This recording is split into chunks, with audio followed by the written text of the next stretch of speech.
Hey guys, welcome back to my channel. What if Sasuke was cute girlfriend of yandere Naruto?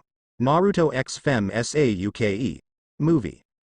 Once following Sasuke through somewhat squeaky stairs and eerily dark hallways, Naruto felt his heart hammering unnaturally for some reason.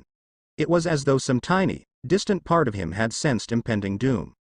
He almost bumped into the Raven when she stopped to a small door all of a sudden. "This is where you'll be staying," she announced in a voice that concealed all possible emotions. "I'll be your host during your stay, so if you have any requests or complaints, contact me." Naruto nodded slowly, the somewhat surreal situation becoming a bit too much for him. The girl had almost managed to make her way away before his self-control broke and his voice sounded before he could stop it. "Hey Sasuke, how long have you been working here, anyway? Because you don't seem any older than I am." The girl, whose back was to him, stiffened completely. It took several moments until there was a snap-like response. "Just focus on yourself, Dobi. You'll need to if you want to make it out of here alive." He scoffed as soon as she was out of earshot. "Geez, what a sunshine." He felt like snarling when Jiraiya ruffled his hair rather roughly. "Come on, kid, we haven't slept properly in over a week, so let's enjoy this before Kakashi shows up." He nodded. Before entering the room, he couldn't keep himself from glancing towards the direction to which Sasuke had disappeared. With some surprise he found himself feeling disappointed when there wasn't a trace of the girl. Her words resounded in his ears. "Just focus on yourself, Dobi. You'll need to if you want to make it out of here alive." He couldn't help wondering what she'd meant. Chapter 2, Dawn in the Dark. The following morning Naruto frowned when waking up to the smallest of sounds. It was, like shuffling, almost. "Hey, old pervert, you in there?"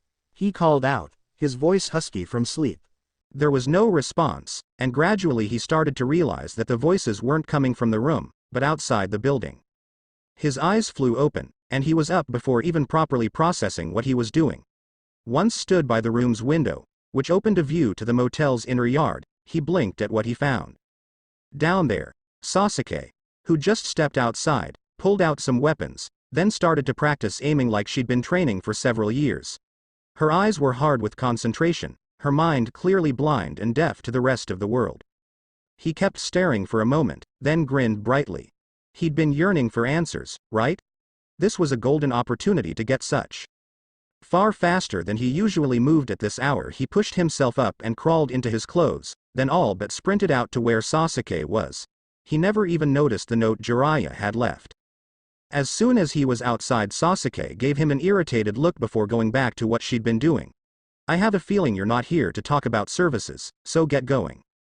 "You owe me some answers," he threw back, then blinked when glancing towards the board to which the girl had been aiming. Holy! All of the blades were right there, in a perfect formation. He stared at the girl, unable to hide his bafflement. "Where the heck have you learned that from? Wasn't she supposed to be a servant, not a ninja?" The girl's onyx eyes were dangerous when meeting his. She picked up another blade that glowed in the light of a rising sun. "Do you want the next one to hit you instead, or are you going to leave me alone?" That was the final straw to him. His eyes narrowed. "You're not the only one who can do ninja stuff, Teme." Her eyebrow arched. "Really, now?" She threw away the blade, surprisingly enough not aiming at him. "Then bring it on, Dobi." Like two hurricanes they charged at each other, spinning around so madly that both started to feel dizzy. Kicks and punches were thrown, each of them blocked with such care that it felt like they'd been reading each other's minds. Time seemed to gain a track of its own while all they could focus on was each other. Although he would have ever admitted it, it took all of Naruto's efforts, but eventually he had Sasuke pinned to the yard's only tree. He grinned victoriously. "Now are going to give me answers?" But oh, he should have never underestimated the girl. Before he even noticed what was happening, a hard kick was aimed at his most sensitive spot, and another hit threw him roughly against the ground. His head was swaying and a groan of pain almost erupted when Sasuke knelt down and grabbed his collar, pulling him close with a hazardous expression. "What the hell do I have to do to convince you that some questions are just better off unasked?" Sasuke. Turning their heads, they found Kabuto stood nearby with a strange expression. "In case you're done fighting with our guest, Tenten's waiting for you." She nodded stiffly, getting up. "I'll be there in a minute." Once Kabuto had gone back inside, she glared at him once more. "You, stop snooping around my things before it'll cost you." With those words she left. Naruto's head was still spinning while he stared at the girl's distancing back, keeping his eyes on the direction long after she'd disappeared. His ears and head buzzed madly while thoughts he would have rather not admitted having zoomed around. In the end, only one question was coherent to him. What the heck just happened? 1010 didn't enjoy almost anything more than she did the rare, hour-long getaways Orochimaru allowed them to have to buy everything necessary from a marketplace. She had several very good reasons to that. It took a lot of her not to smile when she saw Neji's familiar form by a booth that sold fruits and vegetables. Without wasting another second she walked up to him, placing herself as close as she could without drawing unwanted attention. "Good morning," she greeted in a surprisingly casual tone, unable to look at him in fear of her facade slipping. Neji shivered, but didn't move towards her. "Morning." His one hand lingered nearby hers, examining a tomato. "It's good to see you." The words were lame, but his tone told everything necessary, said what couldn't be voiced. Faster than anyone's eyes could possibly spot it, their hands brushed together, desperate to hold on, but no quite daring to. So, 1010 started out eventually, daring herself to take one risky step closer. With how much experience she had, she was pretty skilled with pretending to be interested in a rather small, yet nicely colored apple on a table before her. "It's been a while. 2 months, 2 weeks, 4 days and 10 hours, she added in her head. She glanced towards the Hyuga for just a couple of seconds, getting cold shivers from seeing how he tensed up. "How have you been?" What a lousy cliché, but at the moment that was the best she could do. Neji gulped thickly, confirming all her dark assumptions. There's something." He never got the chance to finish, because just then a female voice spoke. "Here you are. I've been looking all over for you." Turning her gaze, she met a girl at about her age with long, blonde hair and blue eyes. The girl looked at her with clearly detectable distaste. "What are you doing talking to that?" "Ino, don't." Only she could see the weaver upon Neji's face. She'd lost something. "I tried to help her find it." Ino shrugged, obviously not all that interested. "Whatever." The girl grabbed Neji's hand, the gesture filled with harshness that shouldn't have been there. "Now let's go before Hiyashi finds out you abandoned your fiancé in the middle of wedding planning. He just suggested rescheduling. The new date is in 2 months, as soon as I'm 16 and it's legally possible." 1010's heart practically stopped at those words. Very slowly, unwillingly, her gaze fell to Ino's left hand. True enough, there was a beautiful, brightly shining ring. It took her all not to simply crumble apart, and only harsh gritting of teeth kept her from screaming.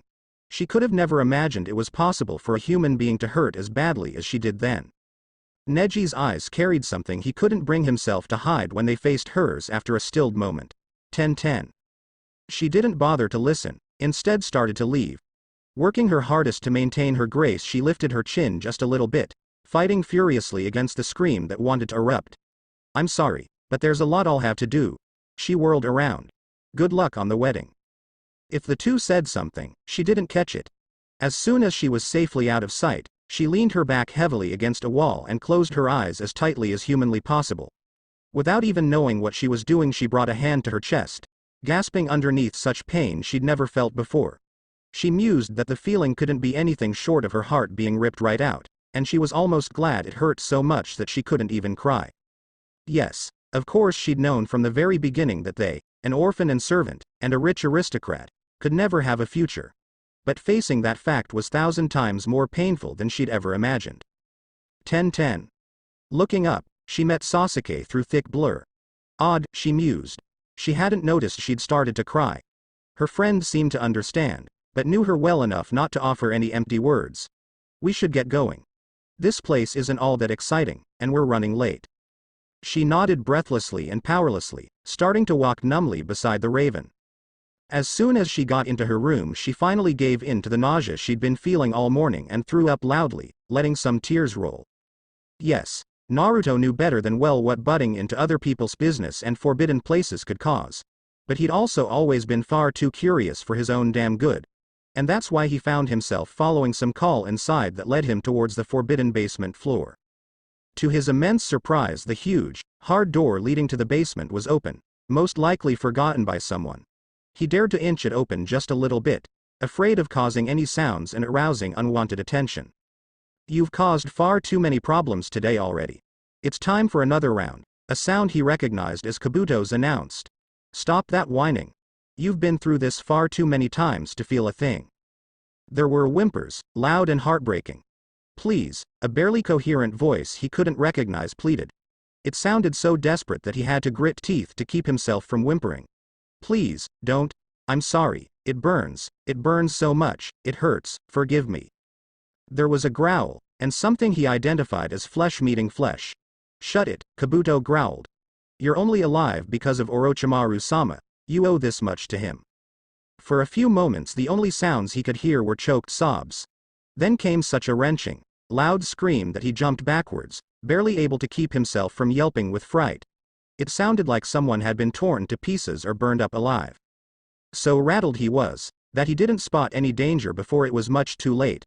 "I thought I already told you this floor is off limits." Very slowly and unwillingly, he turned around to meet Orochimaru, whose face held such darkness that it stilled his blood.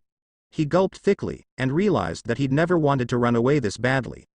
I didn't," was all he could come up with. "I apologize for my student." Gosh, how relieved he was to hear Jiraiya's voice just then. Turning around, however, he found himself gulping again when meeting the look upon the man's face. He doesn't always remember his limits and manners, no matter how hard I've been trying to teach him. Orochimaru's gaze was so dangerous that he backed 2 steps towards Jiraiya, as though a child looking for shelter. "I really hope you'll be able to teach him." The man's usually sickeningly smooth voice now reminded him of an attacking snake's hiss. It'd be a pity if he'd get involved with wrong things. He felt Jiraiya's stony hand on his shoulder. Yes, it would. The hand squeezed even more tightly, to protect or punish, he had no clue, but he found it hard not to wince. "Let's go, brat. It looks like we've got a long lesson ahead of us today." For once he didn't resist or whine when the man led him away. As soon as he was fairly sure they were out of Orochimaru's earshot he dared to speak, and breathe. He noticed vaguely, "Thanks," was what he managed to produce. Jiraiya's face, however, remained so dark that he didn't manage to feel relieved. "Naruto, do you have any idea of how great danger you just almost got into? What kind of people we're dealing with?" He blinked with surprise. He'd never heard that tone before. "No," he stated bluntly, "but it sounds like you do." He expected an explanation of some sort. Instead Jiraiya's eyes darkened even further, and the man muttered more to himself than him. "I really hope Kakashi shows up soon so we can get out of this place." He couldn't have agreed more.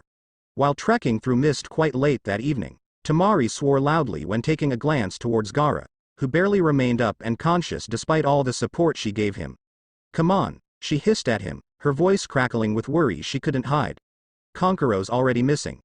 Don't you dare disappear, too." Toboy gave her a somewhat sluggish glance and blinked with apparent difficulty. "I'm sorry," he mumbled, then winced and coughed. She felt shivers of dread when seeing blood stain his lips. Her eyes went through his injuries for the about 1000th time, and she snarled at what she found. There were at least 5 extremely deep, bleeding cuts all over his body, along with more bruises than she could even count. She didn't dare to guess how much damage was hidden inside. They had no time to waste, she came to realize yet again. It was then her eyes spotted a tiny, extremely shady motel only some steps away. In any other situation she would have stayed as far away from such a place as possible, but now wasn't the time to get picky. Gaara was already an inch from unconsciousness when they burst through the doors, and she bellowed at the top of her lungs, "Is there anyone in here?" Soon enough a somewhat nauseated-looking girl with brown eyes and hair appeared. Those eyes widened when spotting her brother's condition. "Shikamaru, we've got a injured one." There was cursing, she could tell, although she couldn't make out the words. In a while a boy with somewhat messily tied brown hair and dark, sleepy eyes appeared. "Ten, you'll better have one hell of a reason for." Words died down when the boy spotted Gaara. Holy shit. By then, Temari found it almost impossible not to attack this idiot. "Are you going to just gawk there, or are you going to do something?" Shikamaru scoffed. "Geez, hold on a second." By then Gaara had already drifted out of consciousness, and both their efforts were needed to get her brother moving. "Has anyone ever told you that you should do something about your temper?" She grit teeth. "You'll see my temper if anything happens to my brother because of your laziness," she snarled. The boy muttered something incoherent under his breath. Had Temari's mind not been clouded by worry for both of her brothers, She might have noticed what a part of her knew already then. Something had just changed irreversibly. If there was one personality trait that had kept Naruto going despite all the setbacks he'd faced in his life, it was his stubbornness. Knucklehead was something he'd been called as long as he could remember. Therefore, it was no surprise to anyone who knew him that he didn't give up trying to get answers after the rather disappointing morning. That evening he finally found Sasuke from the small, grassy inner yard of the motel, kneeling in front of something he couldn't see. "You're very, very hard to find," he stated, not bothering to hide his irritation. Sasuke remained silent for so long that he already thought she hadn't heard him.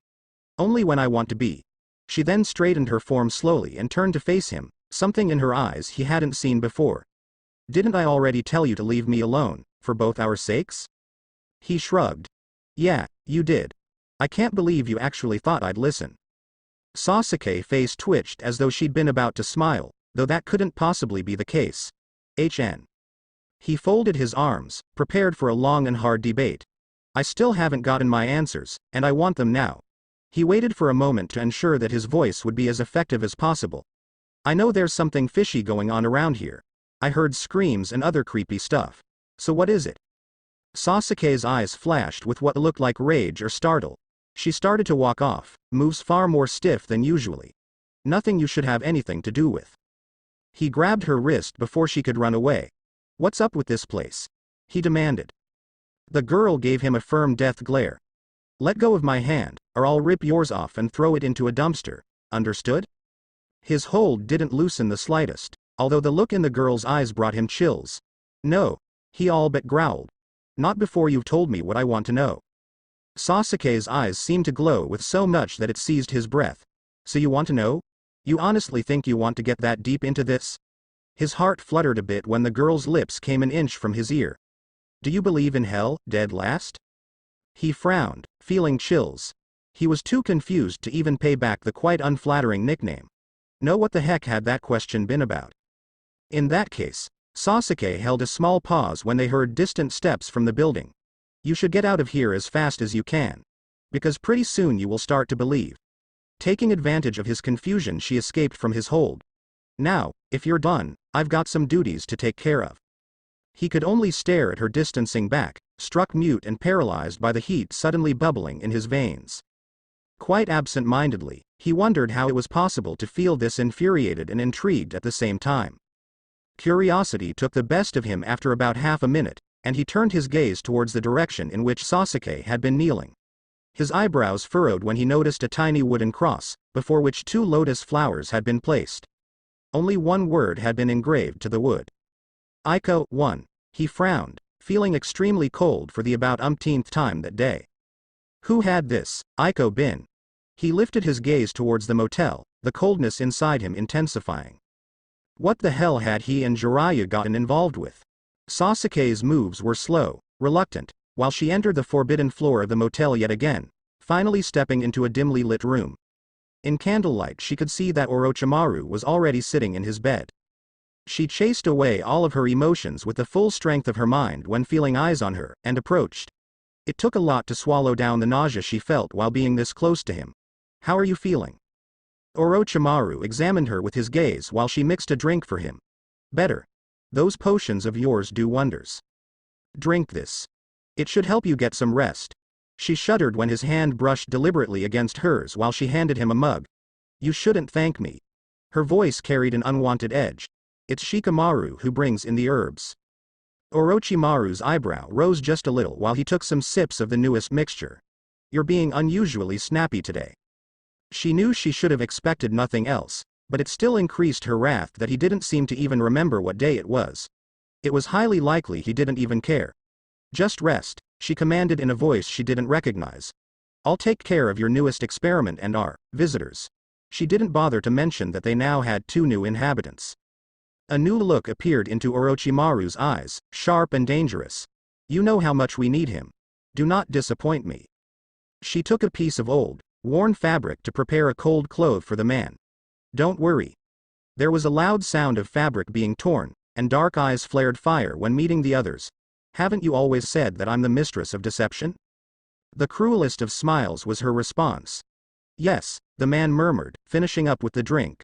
That, you are. And that's why I've kept you here. She took away the now empty mug, then placed a rough hand to the man's chest. Lay down. The position should start to take effect any moment now. Just this one more task, she told herself while going through the motions of helping the man get comfortable and placing the cold cloth. Just this one, and I'm finally allowed to go. I'm free. Orochimaru seemed to read her thoughts. She felt like throwing up when the man moved her shirt so that most of her upper torso became revealed. Her whole body stiffened when his fingers traveled down the bare skin of her neck, sending a brand new electric jolt of revulsion. You are familiar with the deal that's been made, no? Until you're able to pay for your freedom, you're mine. Her moves were rough and uncompromising when she pulled her shirt back on properly. You need rest, she informed in an odd, hollow tone.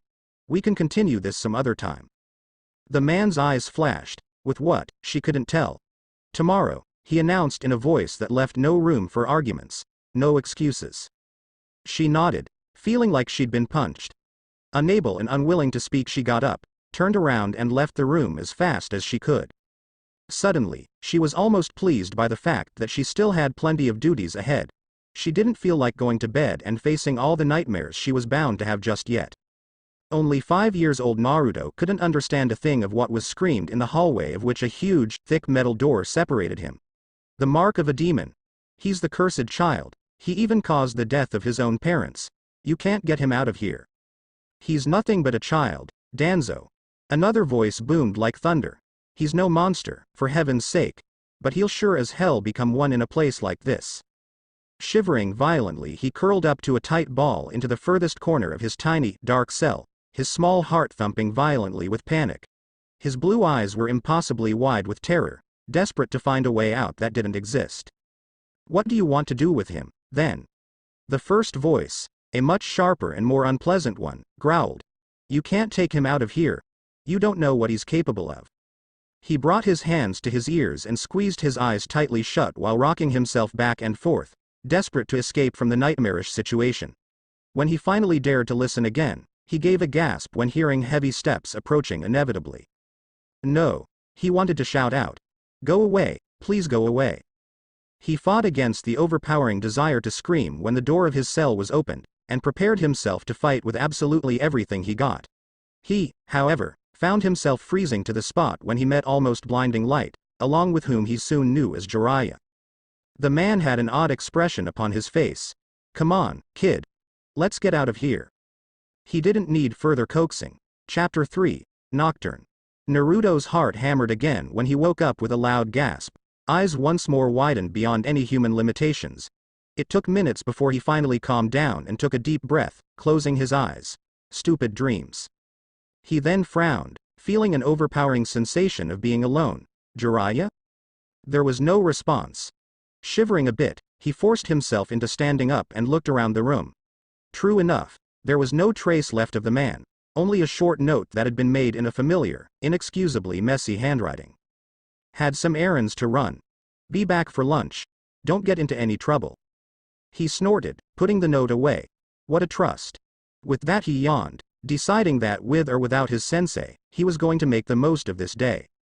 About 15 minutes later he felt like a supernatural power of some sort had led him to the inner yard of the motel once more.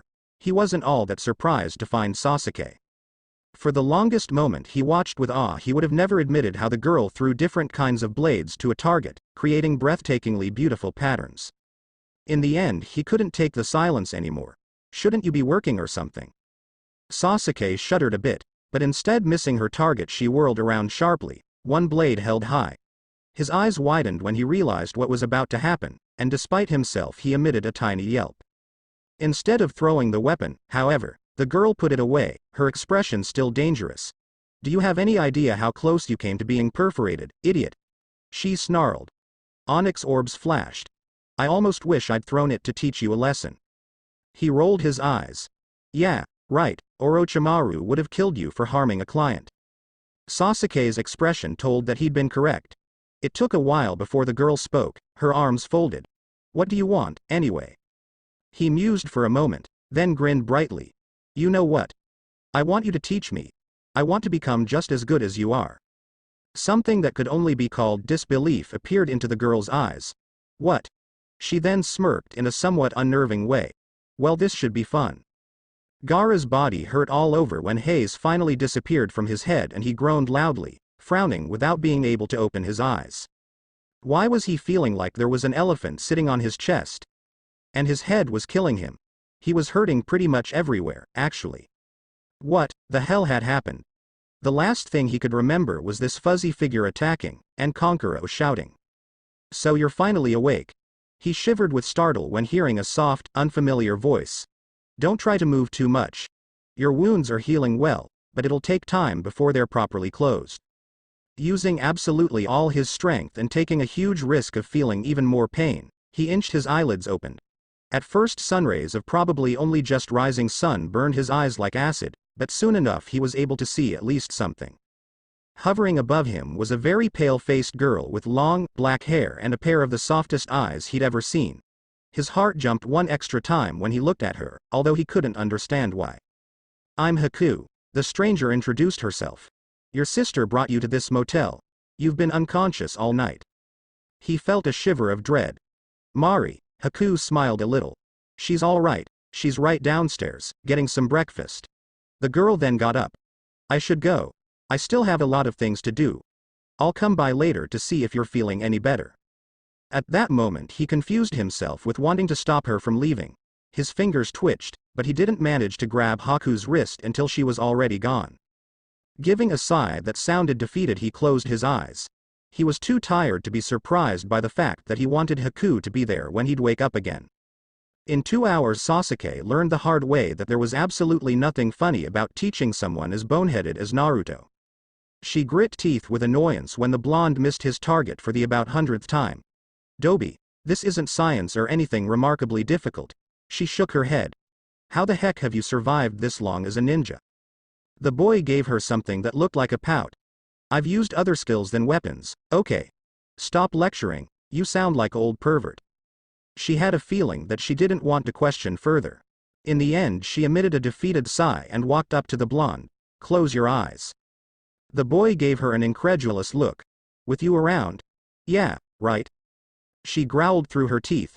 Just do it, will you? Apparently deciding that there was no messing around with her, the blonde did as ordered, although he seemed quite ready to fight if the situation would call for it. After rolling her eyes skywards, she stepped even closer to him, and grabbed his hand that was holding a new weapon. They both shivered when skin made contact with skin, although neither would have ever admitted it. Relax your muscles, and let me lift your hand. Surprisingly enough, the boy obeyed without a fight. She fought back a grin when his hand was in the perfect position. Now focus, okay. Move your fingers the exact second I do, and try to visualize your target although you can't see it. Naruto nodded with determination, and soon enough their hands moved together. The weapon flew through the air, slamming exactly to the center of the target. Had she allowed herself to do such, she might have smiled. That's how you do it. Naruto's eyes flew open, and the brightest grin she'd ever seen appeared when the blonde discovered the results. Blue eyes shone when turning to meet hers. I can't believe it, the boy exclaimed. I actually did it. Jiraiya's never going to believe this. It was around then she became aware of just how close to each other they were, near enough for her to feel the boy's warm breath. And at some point Naruto's free hand had found hers. In a couple of seconds she started to feel so uncomfortable that it became hard to breathe. She had to get away, fast. Her eyes narrowed subconsciously. I think you'll make it just fine on your own from here, she announced while turning sharply. I've got to get going. She left without looking back. Naruto watched with great confusion how the girl walked away, steps unbelievably stiff. He blinked twice, not understanding the fluttering underneath his skin. What the heck just happened? After a couple of moments he growled loudly, folding his arms. Teme.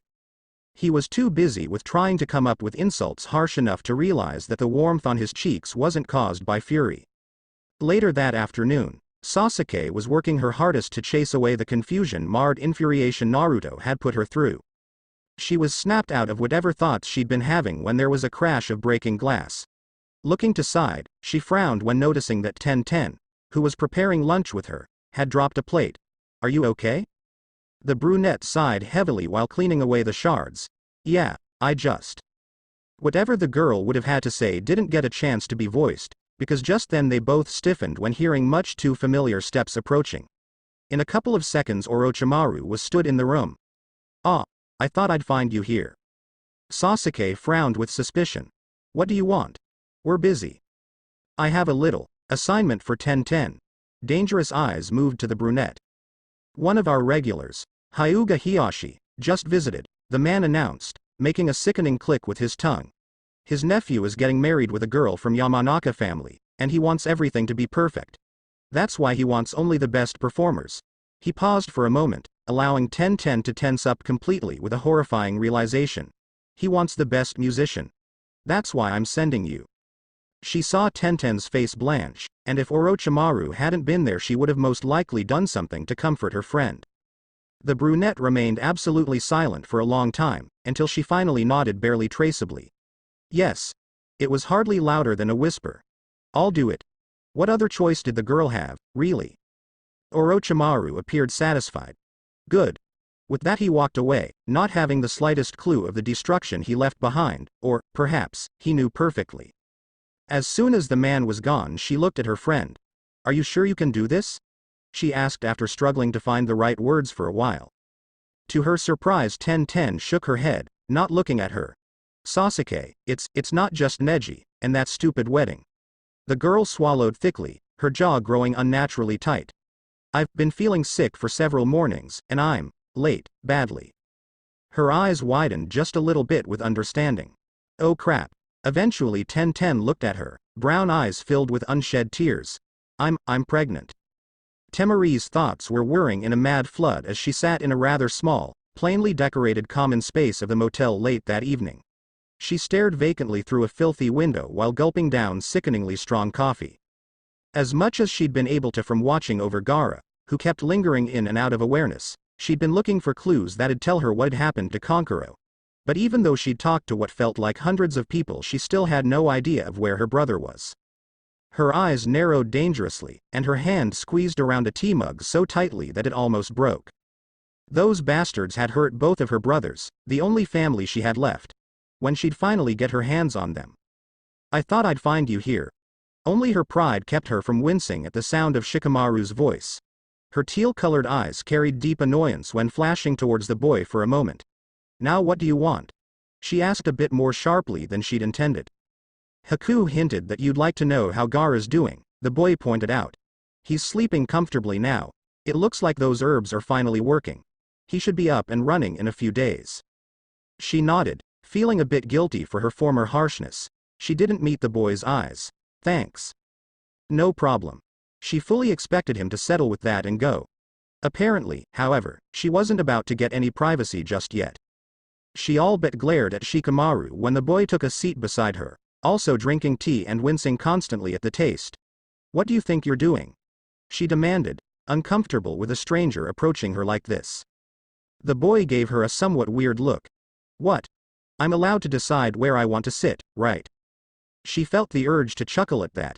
"You really are persistent, aren't you?" He shrugged, not looking at her. "Nah, just too lazy to find a more comfortable place to sit for a while." Her eyes narrowed, mostly out of a reflex. "Come an inch closer, and I'll show you just how uncomfortable that seat can be." Shikamaru merely rolled his eyes. Comfortable silence lingered from then as they sat, both deep in thought. Night had already fallen by the time Sasuke sneaked her way to the inner yard of the motel, inhaling the unnaturally strong, enchanting scent of lotus flowers while taking a seat on the grass. As though working on their own accord her eyes rose towards the sky and stars, trying to catch what, she didn't know. She shivered a bit when there was a sound of a door opening, but relaxed ever so slightly when recognizing Naruto's voice. "I can't believe this," the boy scoffed while stomping closer. "Are you stalking me or something?" She snorted. "In case you've forgotten, I was here first, idiot." Naruto shot a half-hearted glare towards her while slumping to her side, finally laying himself to the grass. "Smart ass." They remained in a surprisingly companionable silence for a while until the boy spoke again. "What are you doing, anyway?" She must have been even more exhausted than she'd thought, because soon she found herself from the grass as well, so close to the blonde that it disturbed her deeply. Thinking. Once more her gaze found the stars, locking to something that looked like a formation. "I'm trying to remember." It's called Andromeda. They were both equally stunned by Naruto's comment. She sneaked a glance towards the boy to find him looking at the sky with half-lidded eyes. It's one of my favorites. She arched an eyebrow, refocusing her attention to the stars. After giving it a moment's thought, she chose another formation, and that one. Even without looking, she could just see Naruto's bright grin. Perseus. You know, according to this old myth, he saved Princess Andromeda from a monster once upon a time. That's why I like seeing them up in the sky together. The blonde pointed towards the twinkling dots with his finger. See? There's his sword. 1. She remained quiet for a while, allowing herself to enjoy the view. You know quite a bit for Adobe, she stated finally. Naruto shrugged, grinning once more. Blame it on Jiraiya. He's the master of teaching pointless stuff like that. She had to work hard to keep a chuckle from erupting through her lips. My brother tried to teach me constellations. It was a moment of weakness she would have never allowed herself under normal circumstances. But tonight, we never made it past the 3 first. Naruto cast a questioning glance her way. What happened? Furious with herself, she grit teeth and forced her gaze back to the sky. She could no longer see the beautiful shapes, only darkness and misleading flashes of light. She'd revealed far too much already. She was slipping, and that was not allowed. Naruto's mouth opened for more questions, but she became spared by a voice she wouldn't have really wanted to hear. Sasuke. Pushing herself into a sitting position, she found Kabuto stood by a nearby doorway. The boy's expression told clearly what he thought about what was happening between her and Naruto. Orochimaru-sama sent me to get you. Now. She nodded stiffly, and tried to not look towards Naruto while getting up. She'd almost made it to safety until the blonde's voice caught her like a suffocating rope. See you later, Teme. She didn't stop or turn around. Didn't dare to, she wouldn't admit to herself.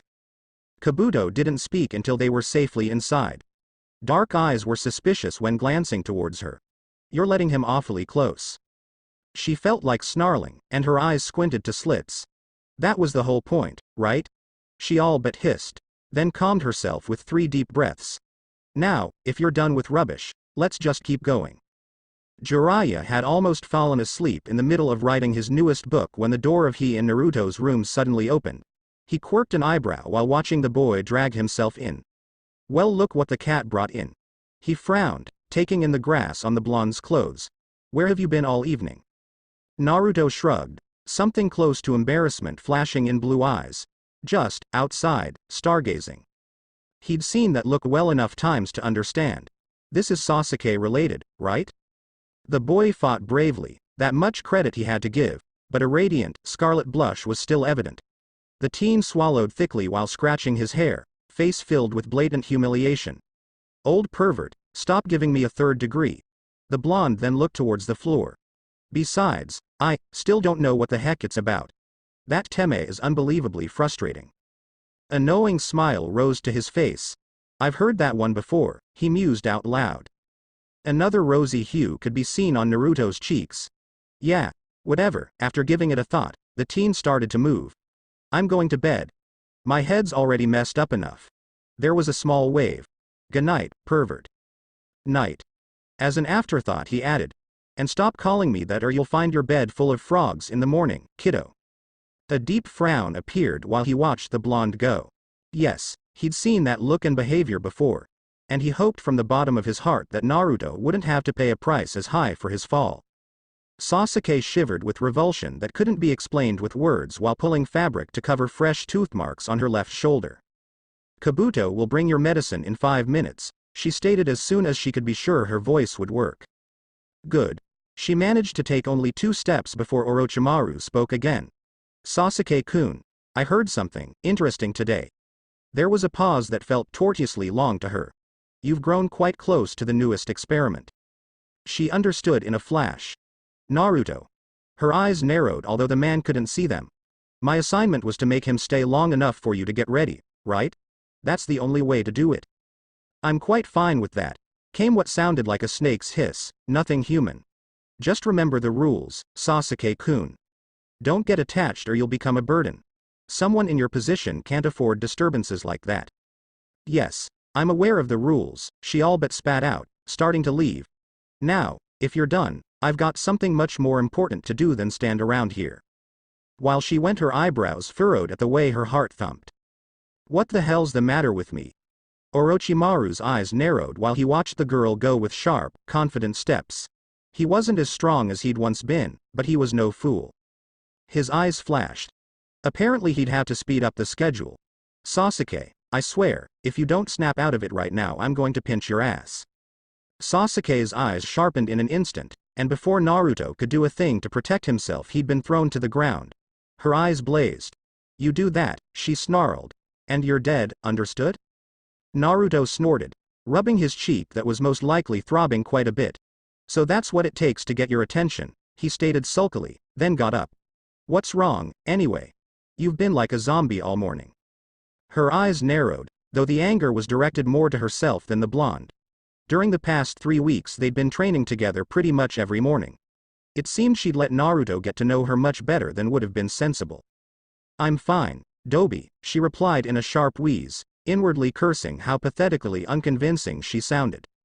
The boy rolled his eyes. Yeah, that's what it looks like. She took a deep breath, trying to rid at least some of the haze in her head. By then she was composed enough to function normally. Now, do you want to continue this practice session or not? Naruto had no idea why, but during the little over 3 weeks he'd spent in this creepy motel with Jiraiya he'd started to care about Sasuke, almost. He would have never admitted it to her. Of course, it was something he barely admitted to even himself, but he couldn't deny feeling affected somehow. And that day, he could tell that something was badly wrong. But he knew he'd never get any answers, so he decided to proceed on the girl's terms. And so they spun around each other in a dizzying speed, circling like two beasts, until they were both covered in small cuts and bruises. He grinned when they finally stopped, both panting heavily. See that? He gasped for a moment. I am improving. Was that an actual grin he met? Yet again their moment together was cut by an unwanted appearance. He felt like groaning when Kabuto appeared to the small inner yard with a strange expression. It's time to stop fooling around. The boy's eyes locked to Sasuke. Orochimaru-sama has a task for you. That morning Tenten had barely managed to get dressed, careful to wear a kimono that was loose enough to hide her barely traceable bump, when there was a knock on the door of her room. She sighed a little, feeling morning sickness wanting to kick in. Sasuke, just a moment. She then glanced at the mirror before her, and swallowed down a gasp when meeting someone else than her best friend in the reflection. She gathered herself for a moment before speaking. You know you shouldn't be here. Neji's eyes flashed while he entered and closed the door. I told Orochimaru I came to talk about the wedding. He looked straight at her when she finally turned around. We have to talk. It was incredibly hard for her to hold back a wince of pain. About what? There was no bitterness in her voice, only sadness and tiredness. You're getting married. It was bound to happen eventually. The boy's pale eyes were so filled with despair that it made her hurt physically. I can't do this. He seemed to want to approach her, but changed his mind. I won't. It took absolutely all might there was in her, but eventually she could tell there was no expression upon her face. We both knew what we had wasn't the love story of the century, she stated, bracing herself and looking at him straight to eyes. You need to get back to reality, Neji. Stop hanging on to some nonsense when you've got a chance for real happiness. Neji frowned, and she was almost sure he shivered. I don't even love her. She grit her teeth simply to keep herself from crying. Well, you can't love me, either. Her breathing wheezed just a little bit while she gestured with her hand. Take a look around you. There's no future in this place. The boy didn't seem much less persistent. I can take you away from here. We can still leave, just the two of us.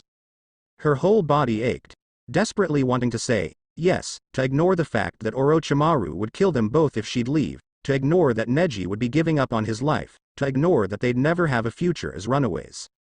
Eventually, however, reason won, no matter how much it hurt. Her eyes were blank when meeting his, a storm of emotions having wiped her empty.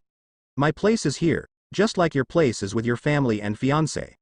At that moment she did something she would have never expected herself to be capable of. She took off a beautiful pendant the brunette had once given her, handing it to him roughly. Walk away, Neji. And don't ever even think about returning. Neji stared at her with eyes that were, despite his obvious attempt to restrain emotions, filled with shock and something close to heartbreak. His mouth opened, but instead of speaking he finally obeyed and started to walk away slowly, almost like waiting for her to change her mind. For just a moment the boy stopped by the room's door, as though about to say something, but in the end changed his mind and kept going, not daring to look over his shoulder. As soon as he was finally gone she closed her eyes with a loud, choked sound and brought a trembling hand to her stomach. "I'm sorry," she whispered, to the baby or Neji, she had no idea. "I'm so sorry." Only silence answered her. About 3 hours later, Naruto was too overjoyed for finally getting out of the motel to notice how worked up Sasuke and Tenten, who'd taken him along when going to buy some food, were while they walked through the yet again mist-filled village. His blue eyes were full of wonderment while he glanced around, meeting all the hollow-looking houses and empty streets. "This place looks like a ghost town." He gasped just as that thought was finished when a rather harsh hand appeared to his chest, holding him back. A second later he could only blink when a cart stormed past them, narrowly missing hitting them. Sasuke gave him a look of irritation. "Are you purposely trying to get yourself killed?" He grinned sheepishly, not even noticing how he placed his hand to cover the girl's. "Sorry." Neither was aware of Tenten's amused, knowing expression. It was the first time that day she smiled, even if just a little bit. Just then they all shivered a bit and looked on when hearing something Naruto didn't remember catching in this village before. Children laughing. Nearby a house on the other side of the street 3 kids, 2 boys and a girl, not much older than 5, were playing around happily and laughing, chirping something they couldn't hear clearly to each other. Naruto found himself grinning brightly. Now that's cute. To his surprise, something that looked quite close to agony flashed by Sasuke's face and the girl shuddered as though she'd been hit by a weapon of some sort. Her lips moved, but no detectable sound came out. And with that she was walking away. He blinked a bit while staring at the girl's distancing back, not understanding a thing anymore. What the heck was that all about? He finally demanded out loud, glancing towards the brunette beside him. "Did I say something wrong?" Tenten's eyes darkened for a moment before she smiled just a little bit and shook her head. "No, you didn't. It's just that children are a sore topic for Sasuke." He frowned. "Why?" Then, he clicked. That tiny cross he'd once seen Sasuke kneeling by, one. A look of guilt flashed by the brunette's face. "Let's just move it, all right?" The girl's hand moved subconsciously to her stomach. "We don't need to get into any more trouble." He nodded, disappointment wrapping around his throat like a rope. They didn't speak a word while following the trail Sasuke had taken not much earlier. It was a slow and rather hard process, but little by little Gaara found his old strength starting to return. He was by no means in the condition to leave the motel, after all, he could barely walk, but at least he wasn't completely useless anymore. He was just struggling his way around the motel's room he'd been occupying much too long when the door opened after a knock. Haku smiled a little when entering and seeing him up. "I take that as you're feeling better already." The girl shoved him a tray. "I brought you some lunch." As little as he usually smiled, he couldn't keep a trace of such from appearing. "Thank you." Deciding that he needed some exercise, he walked, or rather wobbled, closer while she put down the food and started to reveal all the equipment taking care of his wounds required. "Can I help you?" He couldn't understand his behavior. He was never like this with anyone. Haku also seemed confused for a bit, but then shook her head with a soft expression. "No, I think I'll." She never got the chance to finish, because just then his knees buckled. She barely had the time to rush over to him and break his fall before he hit the floor. "Are you all right?" He looked away, gritting his teeth with annoyance. "Yes." It came out so sharply that he sighed and calmed himself for a moment. "Yes, I am."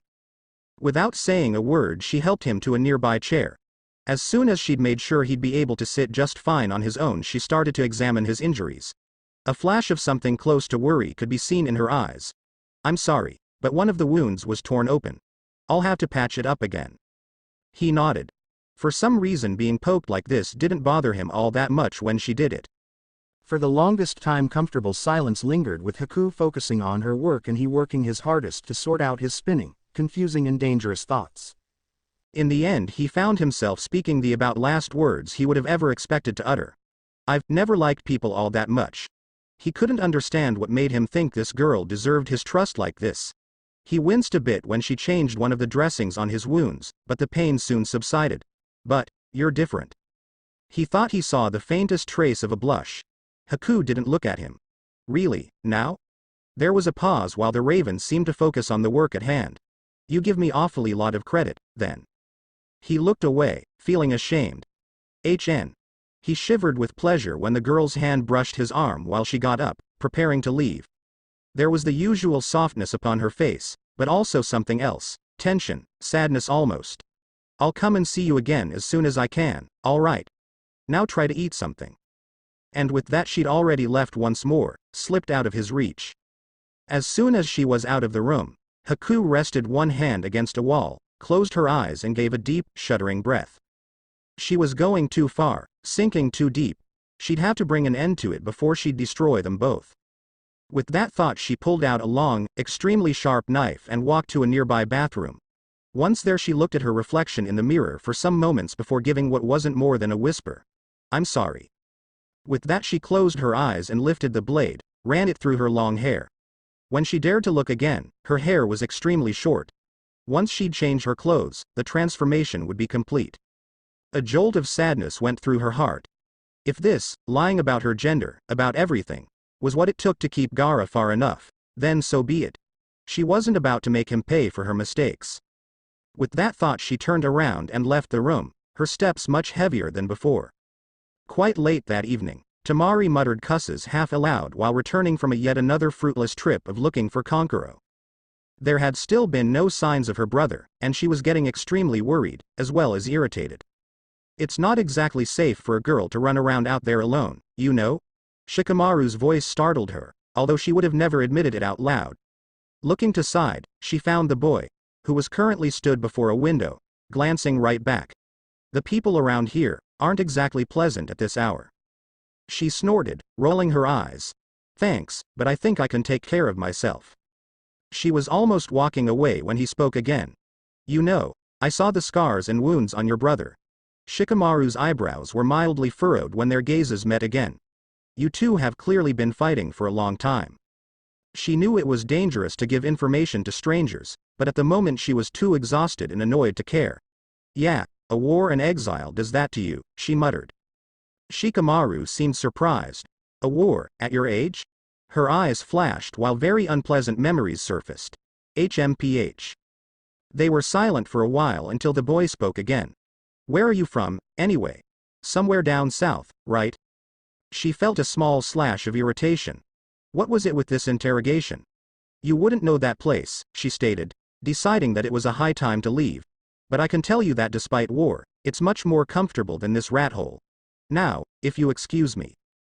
Shikamaru, however, didn't seem willing to let her go. His hands became pressed to the wall, to both sides of her head, while his determination-filled eyes burned into hers. Not yet. He leaned closer, most likely not even noticing it. I've got the right to ask questions, you know? This whole village, not to mention us in this motel, could get into a huge trouble for hiding a fugitive. She held back a snarl. Yes, I'm very much aware of those facts. And that's one of the reasons why I'd like to end this interrogation here. Her reflexes then worked in a flash. In just a blink she dug down, and didn't even try to hold back a laugh when watching how Shikamaru's lips slammed against a wall. The boy stood frozen for a moment until finally managing to rip his lips off of the cold wall. He glared a little when noticing her expression. I'm glad you found that amusing. She shrugged, working up her best innocent look. I didn't even say a word. With that she turned around and started to walk away. Now, I'm tired and pissed off, so I better go to bed before I'll end up damaging more than your ego. Good night. While watching Temari disappear, Shikamaru noticed a new lightness in her step, and a grin spread to his face. This is really getting interesting. His eyes, however, darkened after a moment, all signs of mirth disappearing. You heard that, right? His voice was unusually stiff. She's on a run, that's all. There's no sign of her being a threat, so leave her alone. We'll see about that. Orochimaru's eyes gleamed chillingly while he stepped out of shadows. Now go, and make sure she'll leave this place as fast as possible. If she catches on to anything, she'll have to be disposed. He nodded, feeling sick to his stomach, then walked out of the room without being able to say a word. Not all that far away, her back pressed tightly against a wall, Temari breathed as deeply as she could without making it loud when the conversation she just heard started to sink in. Her widened eyes flashed.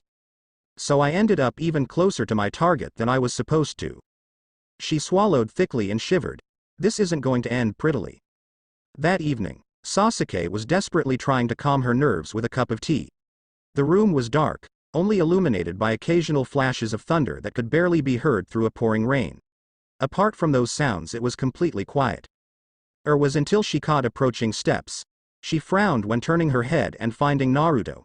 "What are you doing here?" The blonde shrugged. "No idea. I felt like walking around, I guess." There was a long silence, after which the boy looked at her. "Sasuke, what happened today? You seemed freaked out when you saw those kids." She could tell that no matter how hard she tried not to show emotions, her eyes flashed. "Do you honestly think we're close enough for a talk like this?" He scoffed. "There's no need to bite my head off for asking, you know?" There was a long, still silence, after which Naruto slumped to the couch beside her, appearing exhausted. "Look, it would be fantastic if you'd trust me enough to tell me, but," he sighed, gesturing with his hands. He'd obviously never been all that good at this stuff. "Right now, this is enough, okay?" Sasuke felt almost baffled when staring at him for a moment before looking away again. Her shoulders relaxed. Naruto knew he was crossing a line he definitely shouldn't have, that he was probably making a huge mistake. But at the moment he just didn't manage to care that much, he was too tired. Sasuke shivered when he rested his head against the girl's shoulder, all but leaning against her. "What do you think you're doing?" He made strange sound even he couldn't identify. "I'm just tired, okay. I've been training all day." She blinked, probably thinking that he wouldn't see it, in that rain. He yawned. "Had a lot to think about, that's all. You and such things," he thought gloomily. Naruto knew that he was pushing his luck when closing his eyes and relaxing, but at the moment he was too tired and comfortable to care. He couldn't explain it, but something about Sasuke's scent and warmth calmed him, made him feel safe. So what harm could a quick little nap do? At first his mind turned cloudy, until sleep wrapped around him like a warm blanket. As soon as Naruto was definitely asleep, Sasuke moved, crawling away from the couch as subtly as she could to avoid waking up the boy. For the longest time she simply stood there, watching how the blonde breathed evenly, appearing so content that she felt a small slash inside.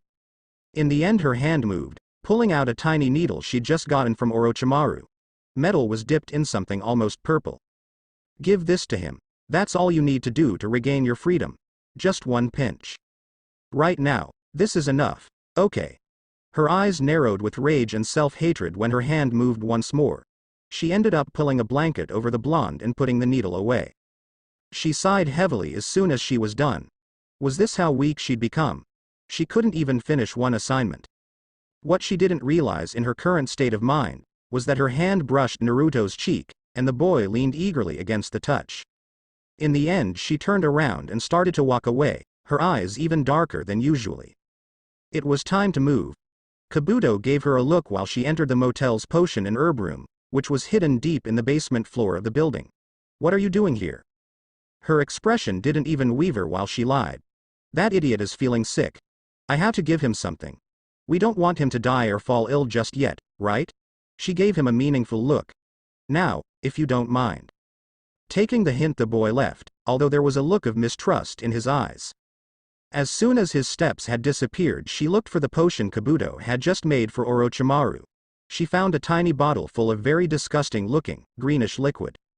It was time to add the final piece. Her hand didn't tremble the slightest while she pulled out a tiny bottle of her own, which was filled with deviously beautiful blue liquid. Careful not to put too much, she dropped some of it to the potion. Just a couple of drops more than the previous days. Yes, she despised doing something like this. But if she had to choose this or freedom, and Naruto's life, she wasn't completely ready to add. She was more than willing. And with that thought, the cocktail was fully done. In just a couple of hours Orochimaru would gulp it down.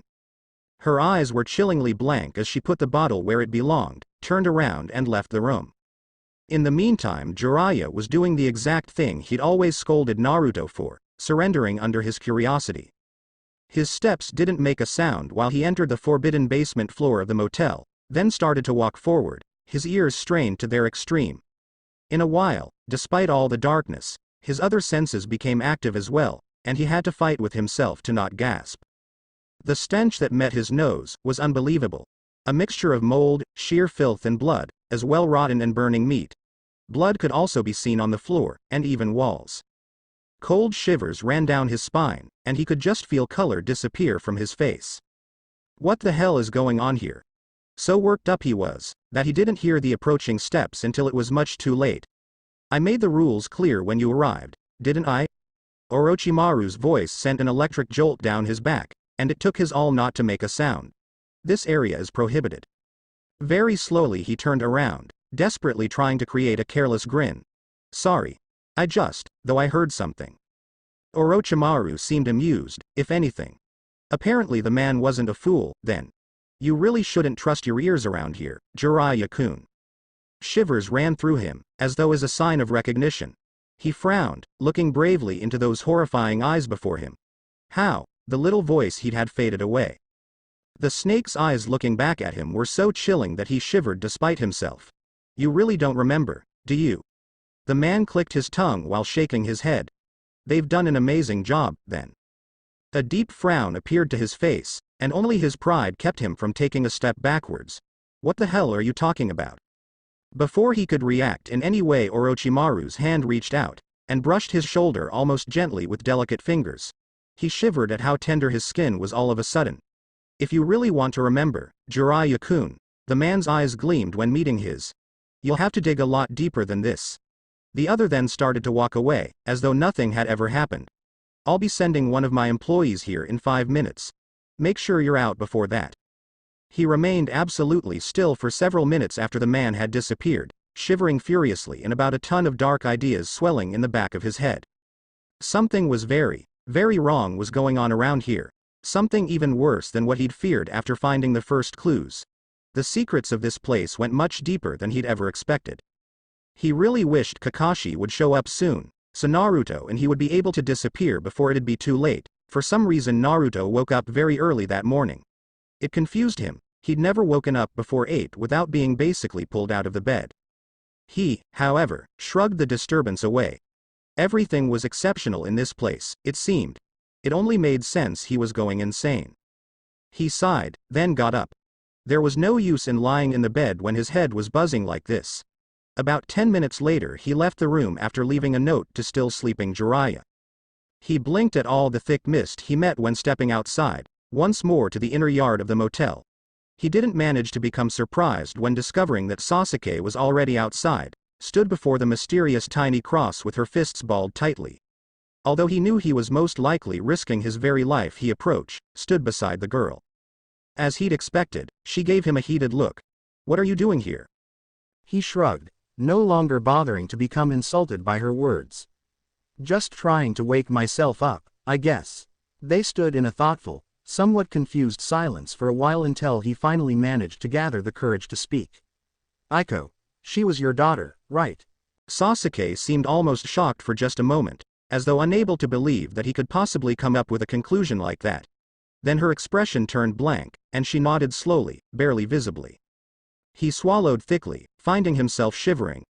Oh damn, for the longest time he stood still, not knowing what to do, until his hand worked for him. Sasuke shuddered when his hand took hers into a surprisingly gentle hold, but unlike he'd expected, she didn't pull the limb away. Sasuke closed her eyes, feeling very exhausted all of a sudden. She knew escaping from the situation would have been the wisest thing to do, the only sensible thing she could have done.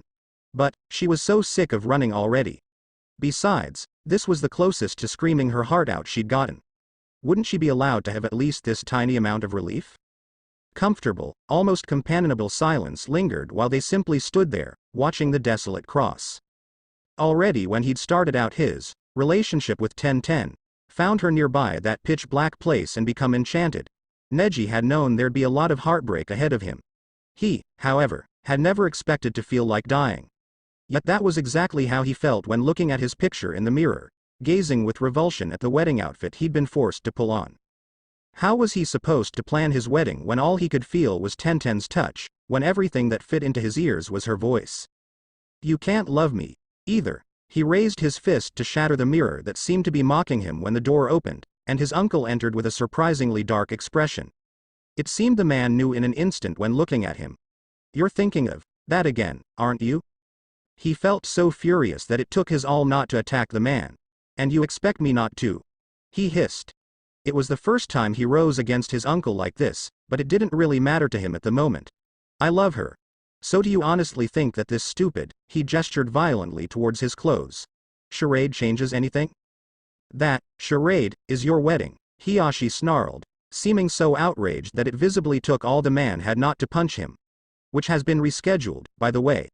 The man folded his arms, and seemed like a dark giant all of a sudden. Out of the request of Yamanaka family, you'll be getting married in 5 days. His eyes first widened, then sharpened with rage. What? I think you heard me very well. The man turned around, starting to leave. Get ready. The first rehearsal takes place in half an hour. With that his uncle was gone. At first he stared at the closed door, that of his prison cell, it now felt to him. Then, so abruptly that it scared him, a loud, inhuman cry of agony left him when it felt like his chest had been torn apart. Had he been in the state to listen, he would have heard how Hiyashi's steps paused for just a moment when the man heard his scream, then went on as though nothing in particular had happened. That evening Orochimaru seemed to be in a particularly good mood, because the man actually allowed almost everyone in the motel to go outside for 1 hour. Apparently there was a festival of some sort in the village. For whoever knows what reason Naruto and Sasuke moved together. Naruto found himself grinning impossibly brightly when they ended up to a marketplace, where music was playing and some people had actually appeared to enjoy themselves. For once the village didn't look like a ghost town. He grabbed Sasuke's hand without even realizing it. Come on, I wanna dance. The girl made a sound of irritation. Dance, with a doby like you? No thanks. He gave her a demanding look. Ah, come on, don't be a spoilsport, for just this once. She rolled her eyes. Fine. But I'm not taking responsibility over the consequences. He felt hot, uncomfortably so, when the girl's hands moved on him, giving orders to step closer, which he gladly accepted. Let's see if you're any good. HMPH, was all he managed to produce. They swayed slowly at first, settling to each other's paces and trying to get used to one another's touches, but then the music picked up, became nearly heated. They added speed, not caring the slightest when it made them dizzy, feeling like they'd been in some strange new world no one else had access to. He shivered with pleasure he would have rather not admitted when Sasuke's warm breath tickled his ear as she whispered, I'm surprised. He snorted, finding his hold on her tightening as he somehow sensed eyes watching them. What? You thought I'd be hopeless? Sasuke smirked just a little bit when their gazes met. That's because you're the clumsiest person I've ever met. And at the moment you're standing on my toes. He felt a bright blush attacking, no matter how hard he fought against it. Teme. Yet instead of leaving he only pulled her closer, his lips tingling. Sasuke knew she was making a huge, unforgivable mistake, that she'd pay a high price for her deed. But she couldn't hold herself back when the burning under her skin felt like this.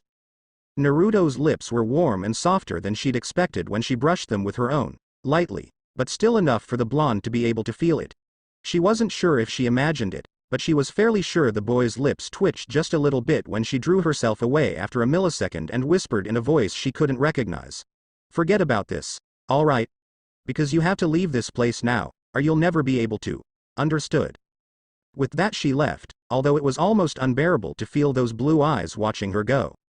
During the past days Gaara had noticed that Haku had become much more quiet than before.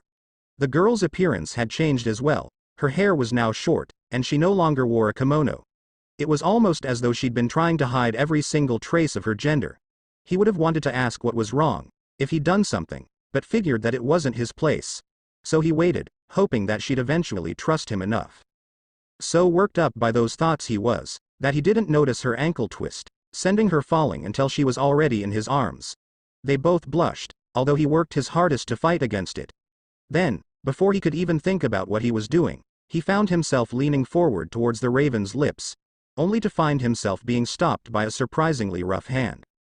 He frowned, feeling confused and hurt. What's wrong? Haku's eyes became even darker than usual. Gaara, you really shouldn't do that.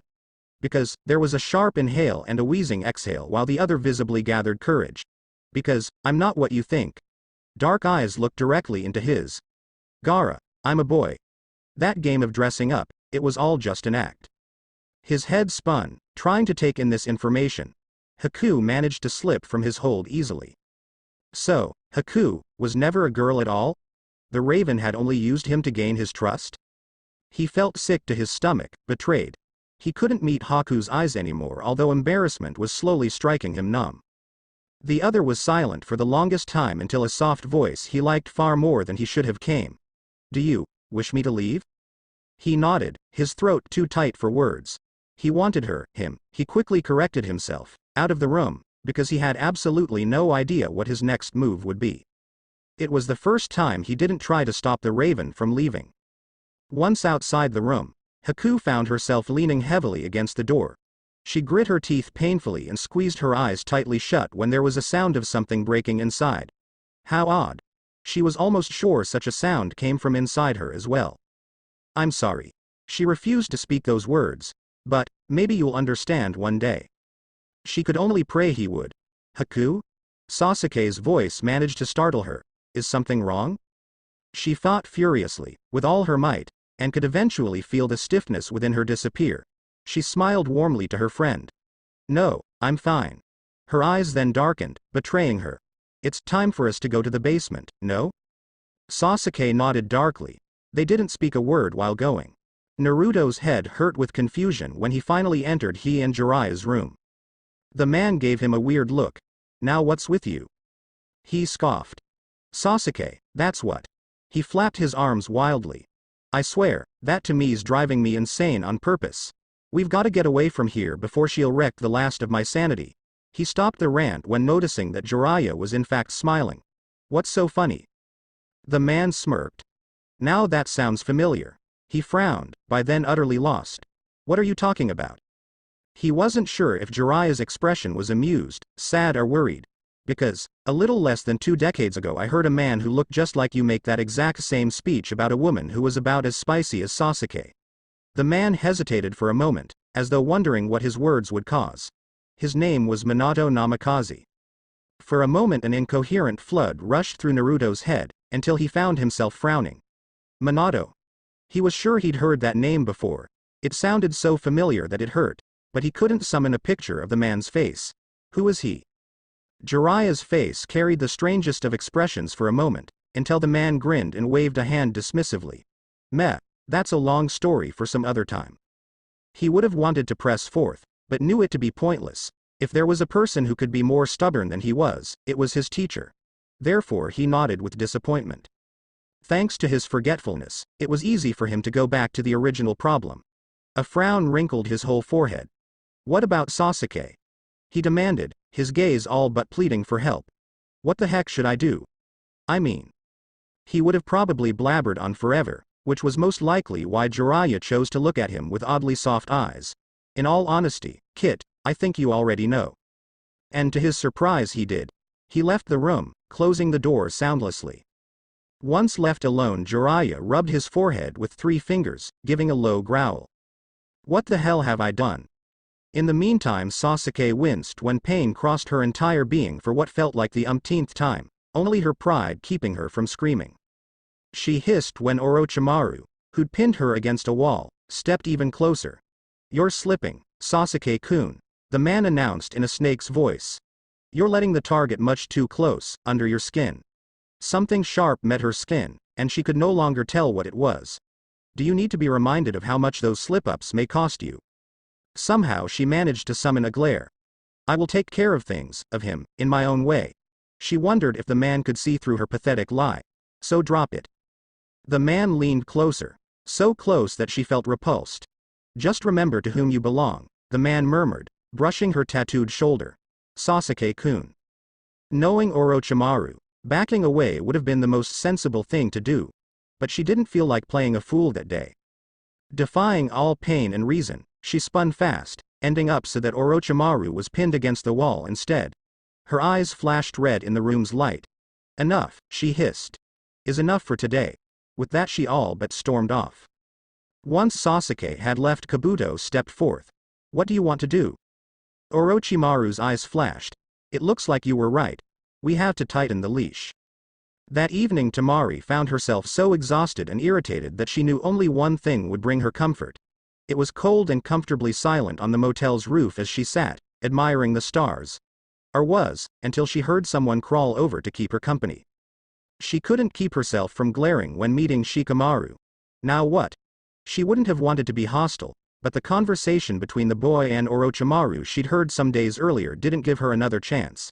She couldn't let herself trust him. The brunette didn't seem taken aback by her tone. Gaara's been looking for you for a while now. She nodded vaguely, coming to a decision that her brother could wait for a little bit longer, then looked towards what seemed like millions of stars. Pretty, huh? Shikamaru made an odd sound. Yeah, I guess. She frowned when looking at the boy and noticing how pale he was. What's wrong? The boy swallowed with what looked like a lot of difficulty. I've never been a huge fan of heights. The voice was choked. I don't understand why I came here. She surprised herself with grinning a bit, until she noticed what the boy was carrying and the entire world spun. Her chest turned very, unbearably cold all of a sudden as she stared at the book in the brunette's hand, every single piece clicking painfully. She recognized that piece of art, much too well in fact. Every single line on its cover, the exact shade of yellow of the old pages, the slightly faded cover. Konkuro, Shikamaru frowned, obviously not catching on yet. What's wrong? She'd been holding herself back for so long already. At that moment she lost all the last traces of self-control. Shikamaru gasped faintly when she placed a knife to his throat, her eyes narrowing dangerously. You tell me exactly what's going on here, or I'll slice your throat. Do we understand each other? Sasuke's whole body throbbed when she stepped out of a bathroom, feeling filthy although all blood had been washed away already. She felt nauseated, and would have most likely thrown up if she'd been a little less in control over herself. She didn't even hear the familiar sound. Sasuke. All of a sudden her vision swayed, and before she could break the fall she was stumbling towards the floor, only to find a foreign pair of arms catching her. She felt too weak and dizzy to fight back when she was pulled to a warm chest and the whoever was holding her sat to the floor, taking her along. Whoa. It took several moments before her head was coherent enough to catch the demanding voice. Sasuke. What the heck is going on? She took a deep breath before managing to bring herself to meet Naruto's eyes. Nothing is going on, Dobi. So you can leave me alone. She, however, didn't manage to hide all the signs proving she was lying, for Naruto was already observing her eyes and body. Blue eyes flashed. He hurts you, doesn't he? She grit her teeth. Just drop it, will you? It's none of your business. You can't let him keep doing this to you. Naruto bellowed. Let me take you away from here. She didn't bother hiding her emotions when looking at him. Idiot, don't you understand? Judging by the look on Naruto's face, there must have been sadness in her eyes. This is the furthest I can go. This is where I belong. He shook his head vehemently, apparently refusing to believe those words. You can't seriously believe that. She could tell her eyes were even darker than usual when she looked away, her fists balled tightly. I can't build my life on illusions, and neither should you. At that moment Naruto grabbed her chin to make her look at him, and such a bout of determination filled his eyes that she had to gasp faintly. I won't believe that, and I have a feeling that neither can you, he announced rather gruffly. She sighed heavily, feeling a headache surfacing. Naruto was making this too damn difficult. I'm not letting you take a risk like that for me, idiot. You don't even know me. Yes, I do. The utter certainty behind that proclaim took her breath away. There was no hesitation in the boy's blue eyes. I know you, better than I've ever known anyone. And when I leave this place you will come with me, because I'm not letting you spend another day in this hellhole. Of course she knew she was making a huge, ridiculous mistake, but at the moment it seemed all reason had flown away from her head. And so she didn't dodge as his lips started to approach hers. Damn idiot, she murmured before his lips caught hers. When Naruto wrapped his arms tightly around her, she realized that she didn't care about the fact that this road would hold no chance for tomorrow. Fortunately they couldn't possibly know about the unwanted pair of eyes watching them. The shadow disappeared just as fast and deviously as it had arrived. It wasn't often Jiraiya would have felt as relieved as he did when spotting a familiar bush of silvery hair nearby the village's borderline late that evening. You're late, he announced immediately, folding his arms. Kakashi gave him a slightly sheepish look. Sorry about that. I ran into an old friend. The man paused for a while to catch his breath, then frowned. I got your message. Are you and Naruto alright? He shrugged a bit. We've managed, although it looks like the brat is growing up a bit too fast. His expression then darkened. But, I've gathered more information, and I'm afraid the situation is even worse than I thought. That motel seems like a stage for something hazardous. The whole village is talking about snake demon Orochimaru. Orochimaru. Kakashi's face grew so solemn and pale that he knew to be alarmed. Damn it, Jiraiya. A frown appeared to his face. Do you know him? Instead of answering, Kakashi paled significantly and sighed heavily, closing his eyes for a moment. We have to get Naruto out of that place, before it's too late. His frown deepened still while cold shivers came. What the hell are you talking about? Who was this Orochimaru? What had he gotten Naruto into? Kakashi mused where to begin for a moment. Jiraiya, do you know the story of a chosen child? Naruto blinked when opening his eyes, confusion filling his still groggy mind. It took a moment, but eventually mild, surprisingly pleasurable pain reminded him of what had happened. A slight hue appeared to his cheeks. Sasuke. His hand instinctively reached to his side, and a frown appeared when he felt no warmth. Apparently the girl had been missing for quite a while already. A flush of disappointment that nearly overwhelmed him with its power flowed through his veins while he swallowed quite laboriously. Damn it. Just then he shivered a little when hearing the faint sound of a door opening. Steps he somehow recognized as Sasuke's advanced a little until she paused. I didn't mean to wake you. He frowned and lifted himself to a sitting position, looking towards the girl although he couldn't see her from the dark. Where were you? I thought. He swallowed down the rest, not wanting to sound even more pathetic than he did already. Sasuke was silent for quite a while before finally speaking in a voice he barely recognized. You should leave, before Orochimaru notices you're here. We've already been fooling around long enough. His frown from before deepened still while he got out of the bed, walking up to the raven surprisingly silently. What the hell is going on, Sasuke? Instead of responding, the raven spun around, obviously about to leave. I'm giving you 1 minute to get dressed and walk out before I come back. For some reason he had a feeling that he couldn't let her leave, not anymore. Because if he would, he somehow doubted she'd ever come back. Before he could even think, his hand had grabbed hers, so tightly that he feared he brought harm. He opened his mouth, but couldn't bring himself to speak just yet. Heavy silence lingered while they stood there, both breathing heavily and trembling, neither knowing where anything was going anymore. Sasuke's head spun with emotions she hadn't expected, emotions she definitely wasn't comfortable with. She balled the one fist. Naruto hadn't gasped, furious with herself. Letting go would be 1,000 times harder than she'd ever expected, she knew now. But she'd do it, for Naruto's sake. She'd never believed in love, anyway, she reminded herself. Why should she get sentimental all of a sudden? Why should she? All those thoughts, voices of reason, she told herself, flew away when she felt a hot kiss on her neck, then another. Please, Sasuke, he murmured in a tiny, almost teary voice, whispering to her ear so she couldn't see his face. His hold on her hand became tight, desperate. Don't you dare walk away again. Without her having any control over it, she'd already turned around and wrapped her arms around Naruto, foolishly allowed him to touch every single place of her all at once. And suddenly, she couldn't deny wishing from the bottom of her heart that it could have been like this forever. She was fortunate neither of them noticed the one tear that slid to her cheek while the heat between them rose, once more sending them into a world of their own. Morning had already arrived when Temari found herself rather anxious while waiting for Kiba's news on Konkuro's condition. She'd always despised waiting, and it was even harder now that Gaara had gone outside to catch some air, leaving her alone. Giving a deep sigh to the glass she was leaning against, she closed her eyes, only to find a flash of Shikamaru's face appearing. She clutched the wood of a chair handle in her grip even more tightly, nearly hard enough to break it. Why was it so damn hard for her to chase her thoughts away from him? Yes, he'd saved her brother. All 3 of them, actually, but surely. Okay, then. Despite herself, she jumped a bit when hearing Kiba's voice. Although she'd seen him several times, she was still mildly surprised by his appearance. Only one eye, long-grown, extremely disheveled hair, one leg replaced by a prosthetic one that made him limp, several fingers missing, a scar cutting through his face from right to left. She finally managed to focus on his voice. I've done what I could. The rest is up to your brother. The boy's speech sounded bizarre. She wondered if his tongue had been damaged. You shouldn't worry too much, though. He seems strong. I'm pretty sure he'll kick himself through this. He's resting.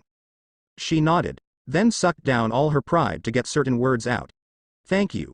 Once her thoughts started to get all tangled up, she shoved them elsewhere with force, only to find that the direction taken wasn't any better than the former.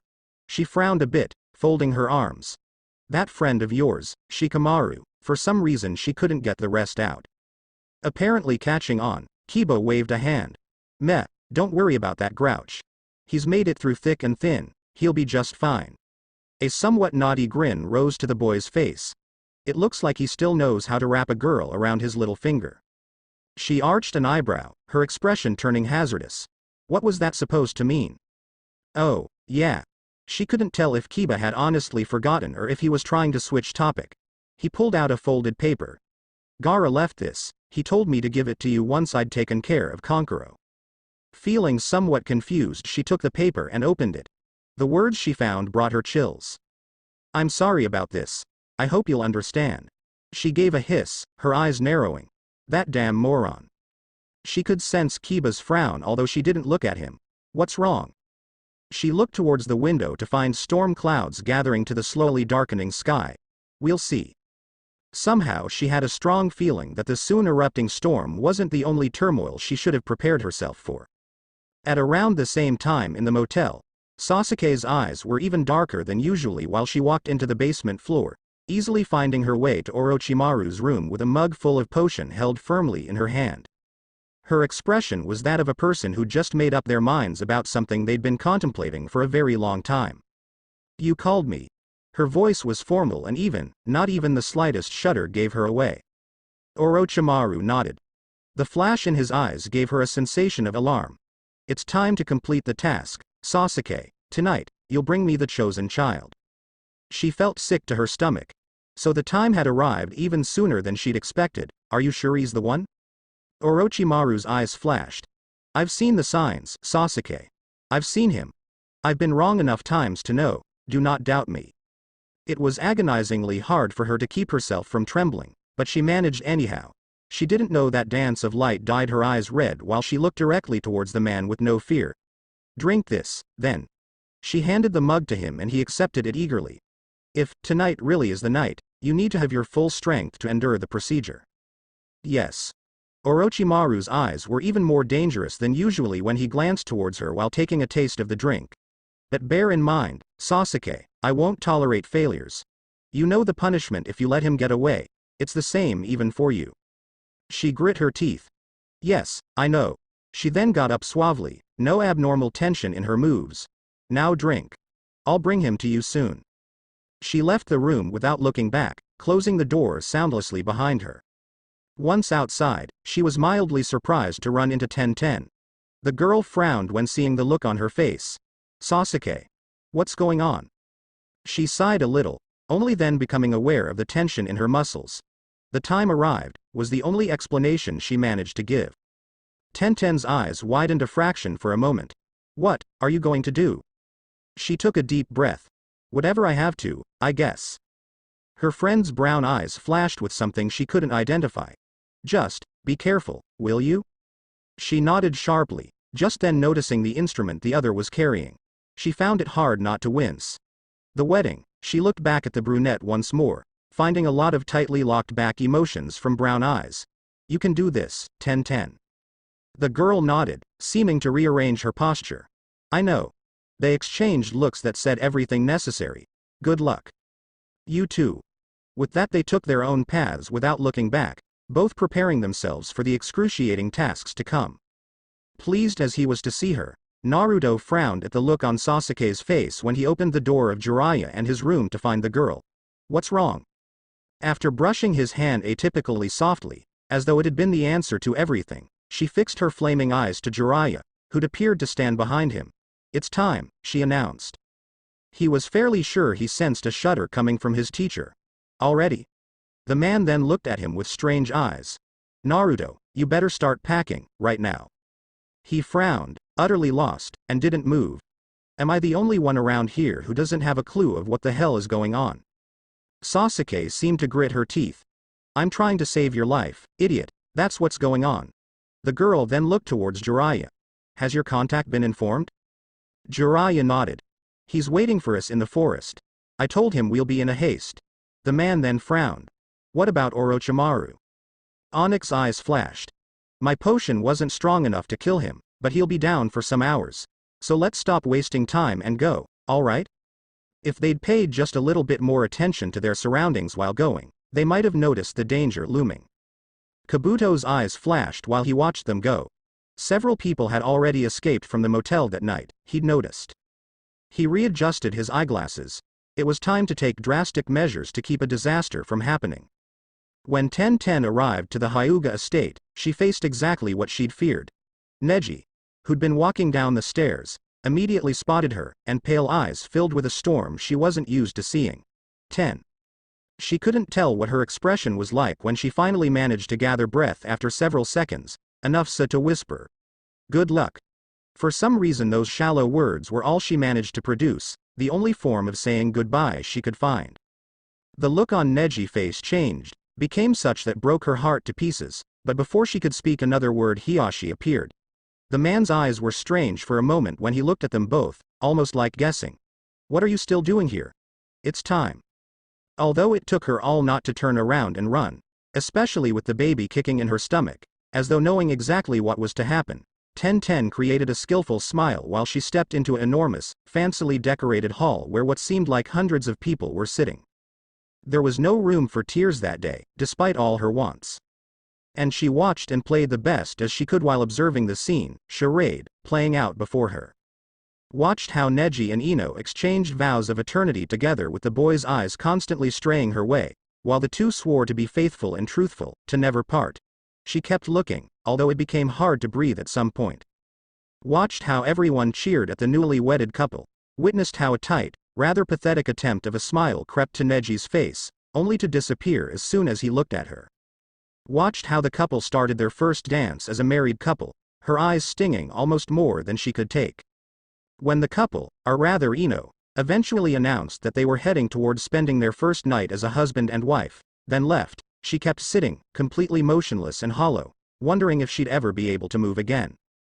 That was very good. She woke up from her thoughts to Hiashi's voice, to realize that everyone else had left, most likely long ago.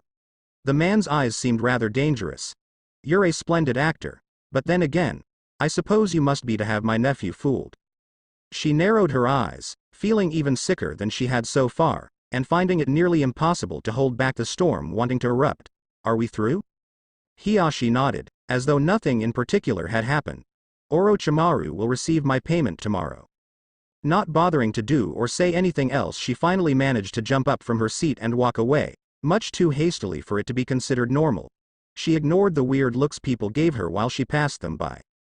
When she finally made it out of the building and leaned herself heavily against a wall, emitting a cry of anguish and bringing a hand to her steadily growing bump, she didn't know that a pair of perplexed pale eyes watched her. Already then, she had a feeling that it was the last time she ever visited this building, or saw Neji. She had no idea how right she was. Gaara had always been a remarkably fast runner. Nonetheless, it surprised him how rapidly he managed to make his way to the shady motel, especially considering that he was still recovering. But then again, he had a lot at stake. There was no room for stalling. As soon as the motel was almost right before him, he paused for a moment, breaking into wheezing, hungry pants that carried relief. He was finally there. It was time to do what he should have long ago. His eyes flashing, he took one more step forth, only to find himself becoming shoved backwards and a deafening bang striking him deaf for several moments. Coughing and feeling incredibly dizzy, he remained on the street for a while, until his head finally caught on. He managed to struggle himself to a sitting position with a lot of difficulty, only to find himself gasping uncharacteristically at the sight he met. The motel, it had exploded to pieces. There was absolutely nothing left of it, or the people who'd been inside. At that moment, despite all his pride, he couldn't keep a feral scream from coming. Haku. Only wind and crackling flames responded him. Sasuke had already lost track on how long they'd been running, not daring to speak out a word, when they finally paused at the edge of a forest. Once there, they finally dared to slow down to a walking pace. So deep in though she was, that the unfamiliar male voice startled her. You're late.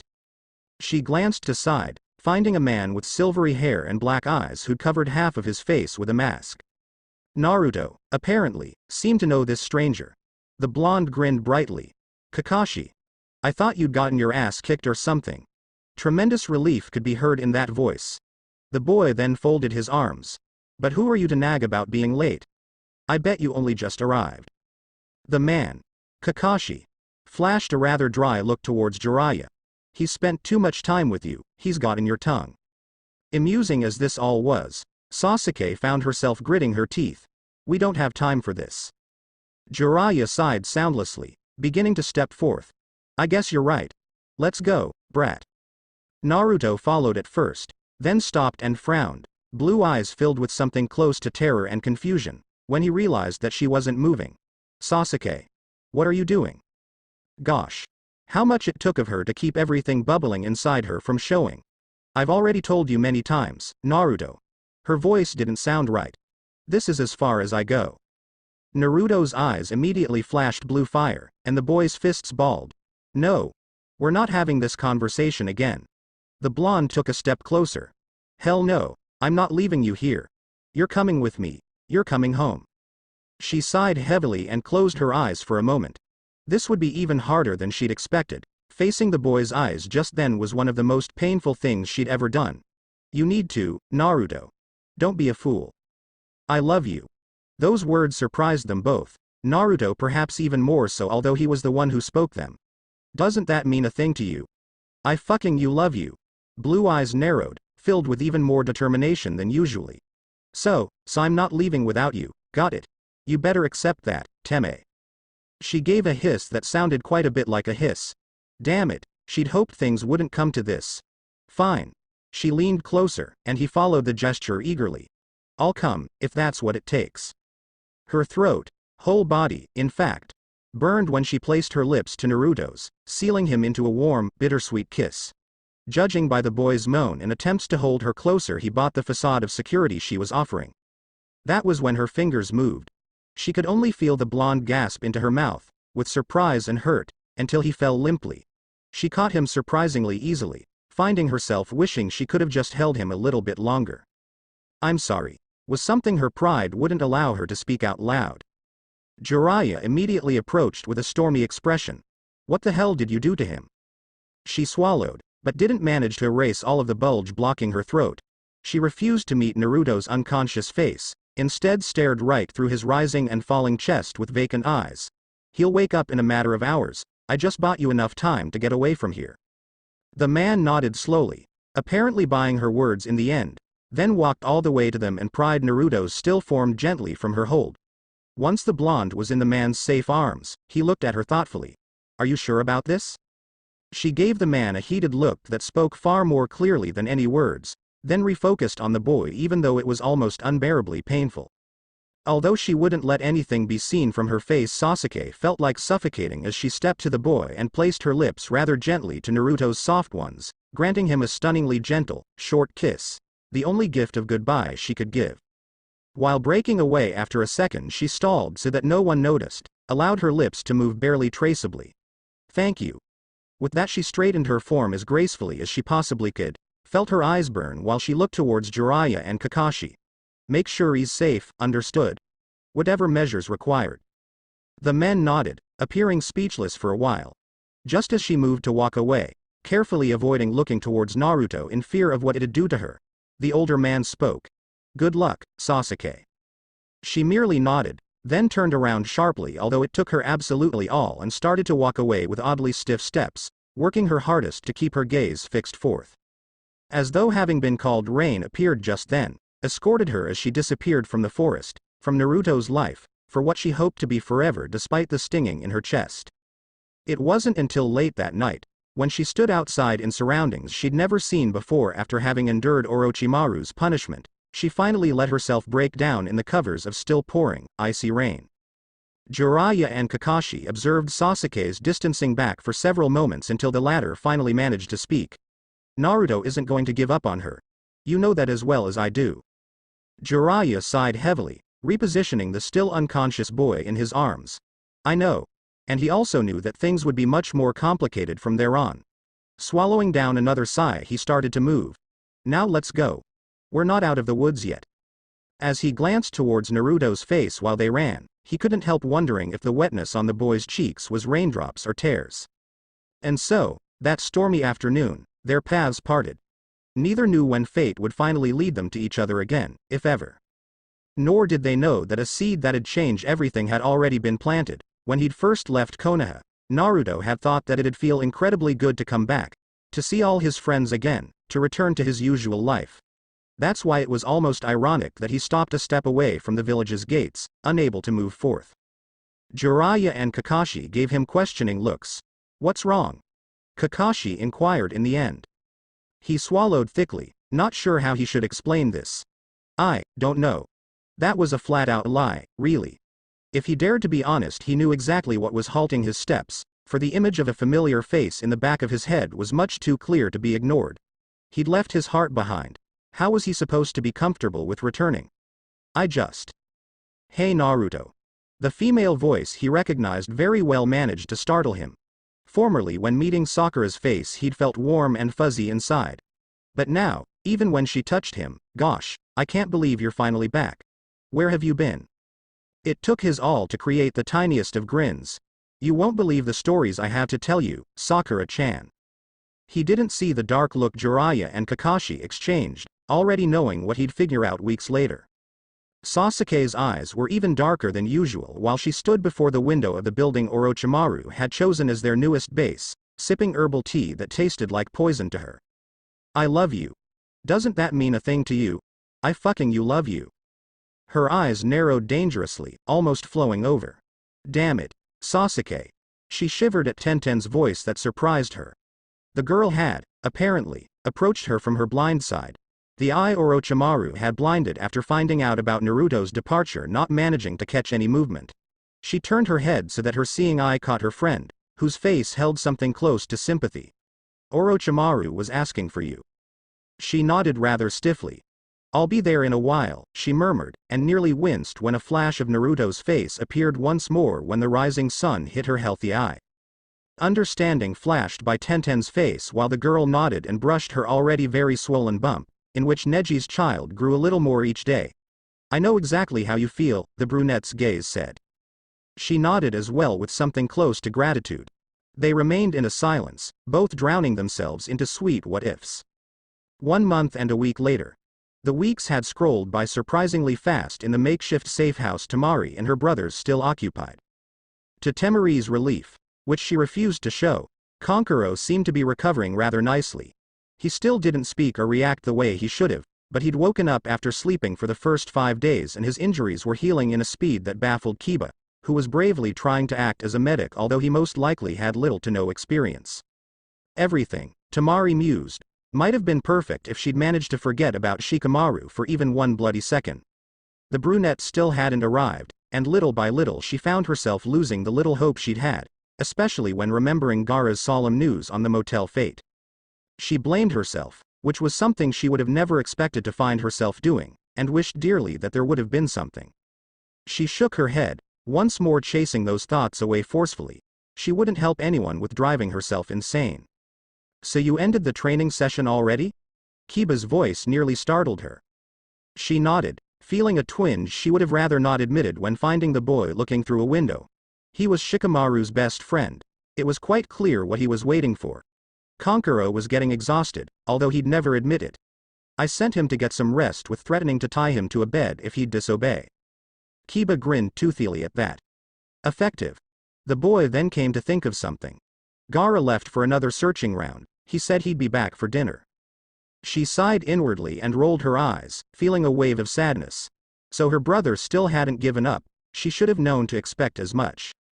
Without really thinking, she walked up to the window, glancing towards the sky. Her teal-colored eyes hardened a little. "It's going to rain. Again."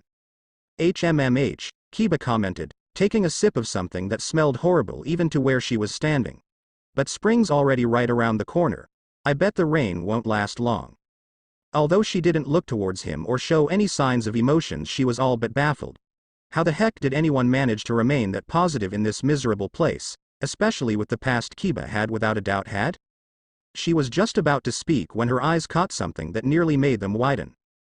Kiba almost dropped his mug when discovering the same thing. Holy hell. She was already running, with no control over herself. Just as she'd made it out of the house, Shikamaru, whom she'd seen approaching, battered, bloody, dirty and bruised, yet alive, stumbled, starting to fall towards the ground. She managed to catch him right on time to keep him from hurting himself even further. She simply held him against her for the longest time, not sure if she wanted to yell at him, punch him or do something else entirely. "You moron," she managed in the end. Shikamaru had something that looked like a smirk on his face when he looked up at her dazedly, one eye almost swollen closed. "Sorry I'm late," he managed before falling unconscious. In the meantime, Gaara walked through the depressingly gray, nearly abandoned city, his eyes moving in a desperate search for a familiar face. Little by little, walking through a day of fruitless search after another, he started to lose the traces of hope he'd once had. A constantly growing part of him tried to tell him that he was only torturing himself with these ridiculous rounds, and with each day he found it harder to gather the strength to leave Kiba's house. He fought back a sigh. Maybe I should just then he saw something that made his heart jump erratically. Raven hair, the familiar rhythm of walking. Without thinking he moved, his heart pounding nearby his throat, and finally rested his hand rather roughly to a shoulder, his mind whispering soundless prayers.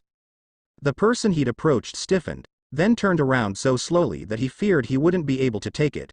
His heart sunk and shrunk when he met a pair of rather confused amber eyes. "Do I know you?" A far too high-pitched female voice inquired tentatively. He swallowed, but the bitter taste of disappointment wouldn't disappear. "I'm sorry," he muttered, pulling his hand away as though the stranger's skin had burned it. "I thought you were someone else." Had he looked to his right, he would have seen how a curtain moved in a tiny house nearby as someone left the window. The weeks scrolled by much too slowly for Naruto. He tried to go back to his normal life, that much could be said to his defense, grit his teeth and attempted to focus on training, attempted to act like there'd been absolutely nothing missing. Like nothing had changed. But he'd never been much of a liar, and he was particularly bad at lying to himself. And that extremely early morning he finally found the burden overflowing. He didn't know how long he'd stood by his mother's grave, or how long he would have remained, talking nonsense to thin air, until steps startled him. "So here you are." There was a rather sad expression on Jiraiya's face. "I would have never thought I'd see you awake this early willingly." He tried to grin, but failed miserably. I couldn't sleep." He swallowed, looking away from his teacher. "I kept having dreams of," he trailed off.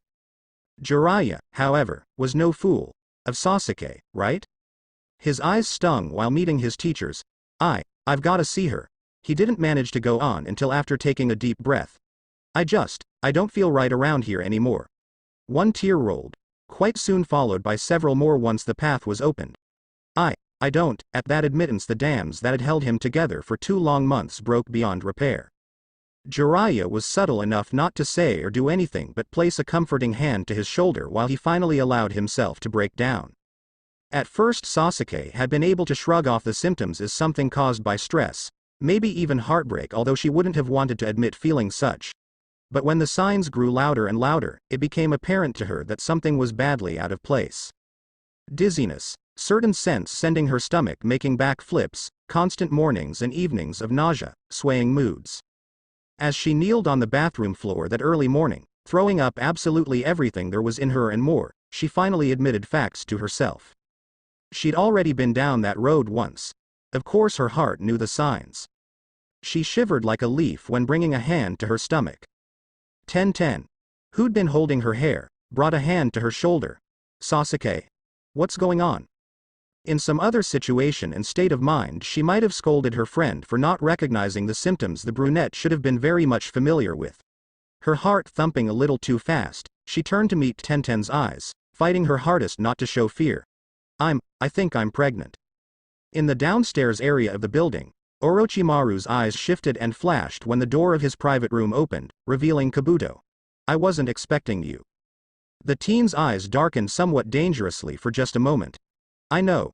The boy handed him a mug. "I came to bring your medication." He took a sip, wincing a little at the taste. It was rather obvious that the boy had forgotten at least one ingredient. "Orochimaru-sama, I don't understand."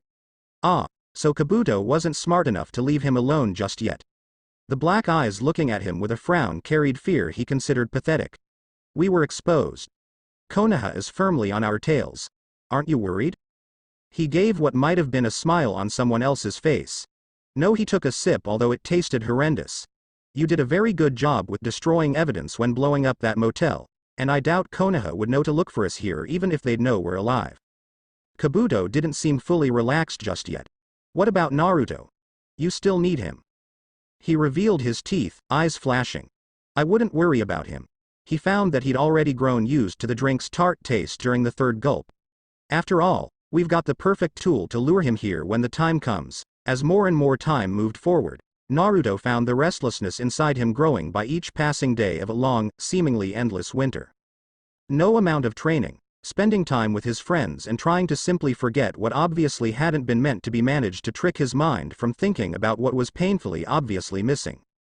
It made no difference if he was asleep or awake. Sasuke managed to find him every single second, as though a part of her had left that hellish motel with him. And in the end, carrying something so heavy that was far from enough became too much for him. Geez, Naruto.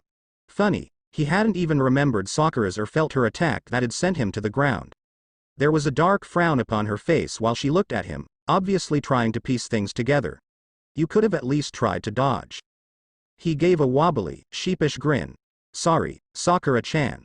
I couldn't focus. For about the millionth time since coming back to Konoha. Sakura sighed, and her eyes told that she'd had enough. Naruto, you've been like a freaking zombie since coming back. What the hell happened during that mission? Seeing his expression that changed free of his will, she frowned. Naruto? He'd sworn himself he wouldn't tell anyone about Sasuke, that he wouldn't stain the memories he had of her with sharing them. But at that moment, it was all just too much. And before he could properly process it, he'd flooded out everything. How they'd met. How the bond between them had grown in such a scarily short time. How she'd been supposed to betray him. How she'd told him about her past. How they'd spent a night together. How he'd gone and fallen in love. He never noticed the tears he shed while sharing the tale, nor did he realize Sakura's hand had been laid to his in a weak attempt to offer consolation only one person could have given him. From a distance, two pairs of solemn eyes watched them. You can see it too, right? Jiraiya's voice was tight. He isn't going to stay much longer. He's already halfway on his way. Kakashi's eyes flashed while the man turned around and started to walk away. I know. He frowned when looking at the younger man's distancing back. What are you going to do? He inquired, almost afraid of the answer. Kakashi never gave him one. Naruto, of course, didn't know that Sasuke's head was filled with similar thoughts at the moment while she sat in her room, one hand brought surprisingly gently to her barely visibly swollen stomach. She'd never been one to regret, never once had she looked over her shoulder. But that evening, in that moment of weakness. It's called Andromeda, Naruto had once told her. It's one of my favorites. And that one? Perseus. You know, according to this old myth, he saved Princess Andromeda from a monster once upon a time. That's why I like seeing them up in the sky together. See? There's his sword. You know quite a bit for Adobe. She sighed and leaned back in her chair, lifting her gaze towards the starry sky she could just see through the window. Her eyes strayed to certain patterns she recognized well now. One day, she whispered so that even she could barely hear it while her hand rubbed her belly. I'll get you out of here. I won't let you be born in a place like this. Despite herself, she gasped lightly when feeling something for the first time, first gently, then filled with determination she knew painfully well. The baby's very first kick. She closed her eyes and swallowed thickly, finding it almost impossible to restrain emotions. Please, don't tell me you're taking after your father.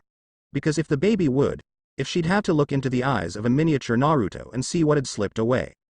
She shook her head to wake up from those forbidden thoughts, and turned her head so that her seeing eye was darted towards the room's door when there was a knock. What? She felt mildly bad about her tone when instead of Kabuto, Tenten appeared into the room. The brunette frowned when looking at her face, but obviously knew better than to ask. Orochimaru sent me to look for you. Her friend's voice was dark, repulsed. It's time. She nodded, feeling so sick that she was surprised she didn't throw up, and forced herself to move. That night she lost herself into sweet, much-needed make-believes. She didn't even realize she murmured a strictly banned name several times over. For Temari, the weeks passed startlingly fast, with both Shikamaru and Kankuro healing remarkably quickly. With each new day the picture of home that had been tattooed into the back of her mind became fainter and fainter, and as winter progressed she found it harder and harder to come up with reasons to return to a country that had been torn apart by several wars and hatred. And, little as she liked to admit it, such a change had a lot to do with how much time she spent with Shikamaru. That day, she had a look of half-faked annoyance on her face while she entered Kiba's house, all but dragged panting, utterly exhausted Shikamaru along. "You idiot," she snarled while they all but collapsed on a couch, landing uncomfortably close to each other. "You should have told me you're exhausted." He snorted. "Yeah, and let you bitch about me being a quitter all week." She rolled her eyes, feeling a stab of guilt she would have never confessed. "I'm not that bad." "Yes, you are." Shikamaru's eyes were unusually warm. "And that's a part of your charm." She arched an eyebrow, feeling something spin around violently in her chest. "My charm?" Instead of replaying, the brunette merely looked at her with mildly widened eyes, appearing speechless. Her heartbeat picked up just a little bit. Later on she could only wonder how far the situation could have gone if Gaara hadn't appeared just then and marched past them with a stormy expression, his outfit revealing that he was about to head outside. One of her eyebrows bounced up. "Now where are you going?" Like she hadn't known already. Gaara's eyes were filled with fire when they met hers. "I'm going to find Haku, Tamari," he announced in a half-screech, his eyes flashing. "I'm not leaving this place until I do." She frowned, feeling cold shivers. "What about home? What about your village? You're the leader, remember?" Gaara's eyes flashed again, this time so hazardously that only she knew her brother well enough not to be taken aback. "How do you expect me to lead anything when my mind's elsewhere?" Her frown deepened, and her expression filled with confusion. "Why do you care about that slave so much? After all, Haku had been nothing but Orochimaru's servant, someone her brother was supposed to hate, right?" Gaara's expression spoke louder than any words while the boy turned around and started to head out. "I need some fresh air." Already long before he closed the doors she knew better than well where her brother was really going. She sighed heavily, leaning back on the couch and emitting cusses under her breath. Shikamaru gave her a somewhat confused look. What was that about? The boy could have made a ton of questions concerning her remark of Gaara being a village leader, but fortunately he chose not to pry. She would have had to lie to him again. She shook her head, her eyes darkening. "I don't know," she confessed with a somewhat grim expression. "But I really hope he figures it out before it's too late." When Neji's eyes darted around his room that night, deviously calm, almost empty, he had everything figured out for the first time in his life. He'd leave. Finally run away from everything he'd despised since the day he'd been born. He'd shrug off everything he'd once been, and grasp firmly onto the chance of happiness he now knew there was. His best friend, Ali, had visited him the night before, told him that 1010 was still alive and well. Only 5 minutes after his friend's visit his mind had been made up. He was sick and tired of pretending. It was time to do something he wanted for once. He was done playing his uncle's twisted little games. Suppressing a sigh, he took a look around his room for the last time, carefully making sure everything was where it was supposed to be, and the letter he'd written for Hiyashi was sitting on a table, from where the man would find it in the morning. Then, his eyes steely with determination, he took his bag, turned without looking back and left the room, or at least attempted to. For as he opened the door, he halted when finding Ino behind it, her hand reached out for a knock. For just a moment her eyes widened with what looked like startle when she saw him. He frowned, uneasiness building up in the pit of his stomach. "Ino. What's wrong?" He saw her gulp thickly, and something between nausea and bewilderment rose to her face. "Neji, I just talked to a doctor about my nausea." The whole world crumbled down and disappeared from around him as he understood. Quite late that night Naruto's mind was firmly set while he readjusted his headband with a nearly grim expression, then took his bag with a slightly trembling hand and left his tiny apartment, mentally preparing himself for the thought that this could be the last time he saw the place. He'd been waiting too long already, brought himself more than enough torture. It was time to do something about the burning in his veins before it'd drive him insane. Careful not to look around too much in fear of what it'd do to him, he marched on through the dark, empty streets, about a million thoughts speeding through his busy head. He was just about to take the final step that'd lead him officially across the village's borderline when a firm, almost stern voice halted him. "Exactly what do you think you're doing?" Turning around slowly and with a loud gulp, he found Kakashi, Sakura and one of his newest friends Sai stood only a couple of steps away. "What are you doing?" he inquired somewhat cautiously. "I'm so screwed." It, however, appeared his distress had been premature. For soon something he recognized as fondness flashed in Kakashi's eyes. "Did you really think we'd let you go all alone? You'd get yourself killed in less than 5 minutes, Sakura went on dryly, although her eyes betrayed her true emotions. He frowned, his head filled with disbelief. "What about Ba-chan?" Kakashi merely shrugged. "I wouldn't worry about her." Sai's expression was something close to impatience. "So, are we going after that girlfriend of yours or what?" Despite everything there was bubbling inside him, he couldn't help smiling at the three. He didn't even manage to get worked up by Sai's words. "Yeah," he murmured abnormally softly. "Let's go." From a nearby building Tsunade and Jiraiya observed as the team went. "Don't look so troubled," Jiraiya commented after a long silence, laying a hand on her somewhat tense shoulder. She couldn't keep herself from relaxing a little. "You did the right thing." She sighed heavily, her eyes darkening. "I really hope so. Because I'm sick of seeing every new generation repeat the mistakes of the former ones."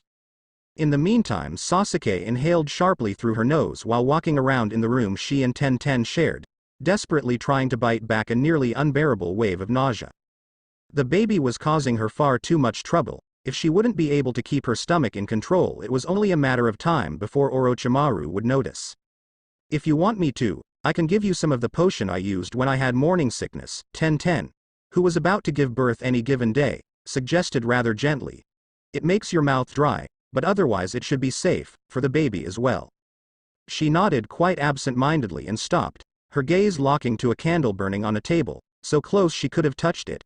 The flame's color was exactly like Naruto's hair, thanks. Her eyes narrowed with self-hatred when she wasn't able to rip them off of the candle. She was becoming pathetic. Ten kept her quiet for a while, as though contemplating. "You miss him, don't you?" The brunette's voice shuddered the slightest bit. "It's all right. I still miss Neji, too." She grit her teeth, her eyes flashing with something other than anger. "There's no point in longing," she murmured, watching how the candle's flame wavered under her breath. She wasn't sure if she heard Ten sigh. "Do you really believe that?" Without answering, she closed her eyes and breathed out, effectively smothering the flame. It became completely dark in the room. Sasuke wasn't entirely sure what woke her up in the middle of the night. Perhaps it was yet another nightmare she had of Orochimaru. Maybe it was the rather large tree branch hitting the window of her tiny room, or it could have been this darkest sensation of threat. She didn't like the sensation traveling underneath her skin. But whatever the case was, in a flash she was up and moving, with a frown of discomfort on her face. The baby growing steadily inside her was kicking furiously, as though sensing the threat as well. In the end, not sure why she did so, she stepped into the kitchen, and froze down to the core at what she found. Ten was leaning against a sink with a terrified expression and one hand brought to her very swollen stomach, shivering and paler than she'd ever seen her best friend.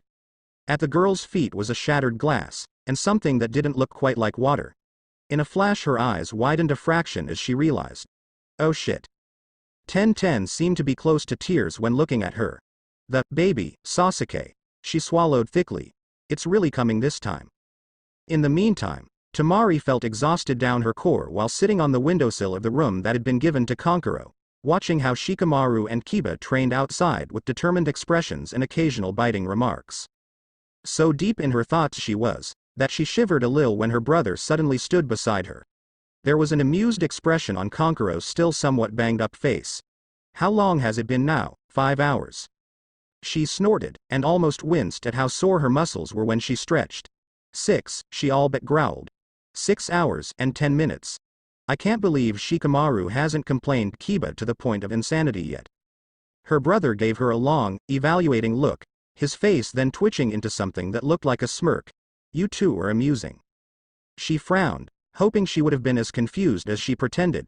"What are you talking about?" Kankuro merely rolled his eyes. "You always brag you're the sharp one of us, so go figure." She ruffled his hair extremely roughly. "Remember who's responsible for your medication, brat." To be truthful, though, as she watched how Shikamaru fell to his butt, and started out a flashy argument with Kiba, the corners of her lips curved upwards, not with the usual witty smirk, but with an actual smile, and she knew she was screwed. The night had already fallen by the time Naruto was sitting on a riverbank, everything inside him sizzling with anxiety. It was already so long from when he'd last seen Sasuke, and at the moment he was almost sure he'd go out of his mind if he didn't get any answers soon. If nothing happened, he needed to get the girl back into his arms. His eyes narrowed. During his life he'd never had anything much, yet he'd never complained or wished for something better. But now, he'd finally found something that had made absolutely everything change, only to lose it almost before getting a proper taste. How could fate or whatever the hell was in charge allow that? So here you are. Kakashi's voice startled him. By the time he turned his gaze, the man had already taken a seat beside him. Sakura was worried. You've been pretty quiet for the past couple of weeks. He looked away, and was fairly sure his eyes darkened. I'm fine. He sighed inwardly. Just tired, that's all. Sick and tired of getting nowhere. Tired of waking up from all those sweet dreams to find that none of them had turned into reality. You shouldn't look so discouraged. Kakashi's voice was atypically soft. There's no point in giving up now, when we've come this far. Especially not when I'm sure you're going to find her in the end. He frowned, looking towards his teacher. How can you know? Without the mask, he might have been able to tell if Kakashi really smiled. Because I know you won't stop until you do. We won't let you. For the first time in days a genuine grin appeared, and the weight that had been resting on his chest since his road had led him away from Sasuke eased. Thanks. Guys. Sakura's voice told that she feared she was intruding. There was a somewhat troubled look on her face. Sai just spotted unwanted company. We better move. He rubbed his hands together, his chest filled with newly restored hope. Right. Let's get going. We've been lazing around too long, anyway. The faster they'd go, the sooner he'd reach Sasuke, the sooner. Right? After such a long time, Gaara felt ready to give up his search. He'd been looking for Haku everywhere, asked everyone, but so far there wasn't the slightest trace of the raven. It felt like he'd been hunting down a ghost, and he really hoped that wasn't the case. That day, however, flipped everything around. When a force he couldn't understand made him halt before a store and lift his gaze, his heart nearly stilled at what he saw in the filthy window's reflection. Right there, on the other side of the street, was none other than Haku, going through some vegetables, alive and well. Despite all his pride, his eyes widened with disbelief when he kept staring, unable to make even one of his muscles move, although moving, running, was the one thing he wanted to do the most. Finally, after such a long time, eventually, when Haku started to look towards him, his leg twitched enough to help him turn around, only to do so a second too late. Out of nowhere a crowd appeared, forcing him to stop. When the people disappeared, Haku was already gone. His determination, however, carried through the ache and immense frustration. Haku was definitely alive, he knew for sure now, and he was not about to give up. Haku was trembling while finally getting into a tiny house and leaning her full weight against the wall. What have I done? So you decided to come back at last. The dry, far from friendly voice gave her chills. What the heck took you so long? Did you meet someone or what? No, she murmured while brushing the left side of her face, feeling all the scarred skin much too clearly. Burning appeared into her eyes which blurred. No one important. Ever since the death of her parents, Sasuke had felt great distaste towards blood. That's why it took her all not to vomit while she helped Tenten the best as she could that night. This is insane, she decided quite early on. She was no medic and her friend would have desperately needed one, because even she could tell things weren't going right. But Orochimaru's orders had been firm before the man had gone off somewhere and left Kabuto in charge. No visitors, and most definitely no going out. If luck should have it so that Tenten would die, then so be it. Apparently the brunette meant nothing more than a piece of trash to the man. Sasuke wished she could have been more surprised by such a conclusion. She grit her teeth hard before focusing on Tenten once more, her mind worrying far too much to process anything but what was immediately at hand. Look, I'm not sure, but I think the baby will be out pretty soon, okay? You need to push, do you hear me? Push. She didn't think adding that the brunette was bleeding badly and that the ordeal had already taken far too long would have been a good idea. She also couldn't bring herself to say that this need to be gotten over with fast for the sake of the mother and baby. Sweat glimmered on Tenten's forehead while the girl finally gave in and broke into silent tears. I can't, Sasuke. I can't, it hurts too much, please. I know it hurts. It was on purpose. She sounded far harsher than she'd first intended. No sweet talk would be enough to keep the other awake, but maybe a voice of reason would have more luck. But you've gotta push, for the sake of yourself and the baby. Her eyes narrowed, although she wasn't sure if it was with fear, anger or something else entirely. So push. That 10-10 attempted to do, as hard as she possibly could. It took Sasuke's all to keep her own emotions at bay while the brunette kept screaming, crying, mumbling incoherent words and bleeding far too much. And then, so suddenly that it made her shudder, it was over. For a few moments she simply stared at the helplessly crying, still dirty and tiny little being in her arms, until she managed to make herself wrap the baby into a rather filthy blanket she'd been able to find.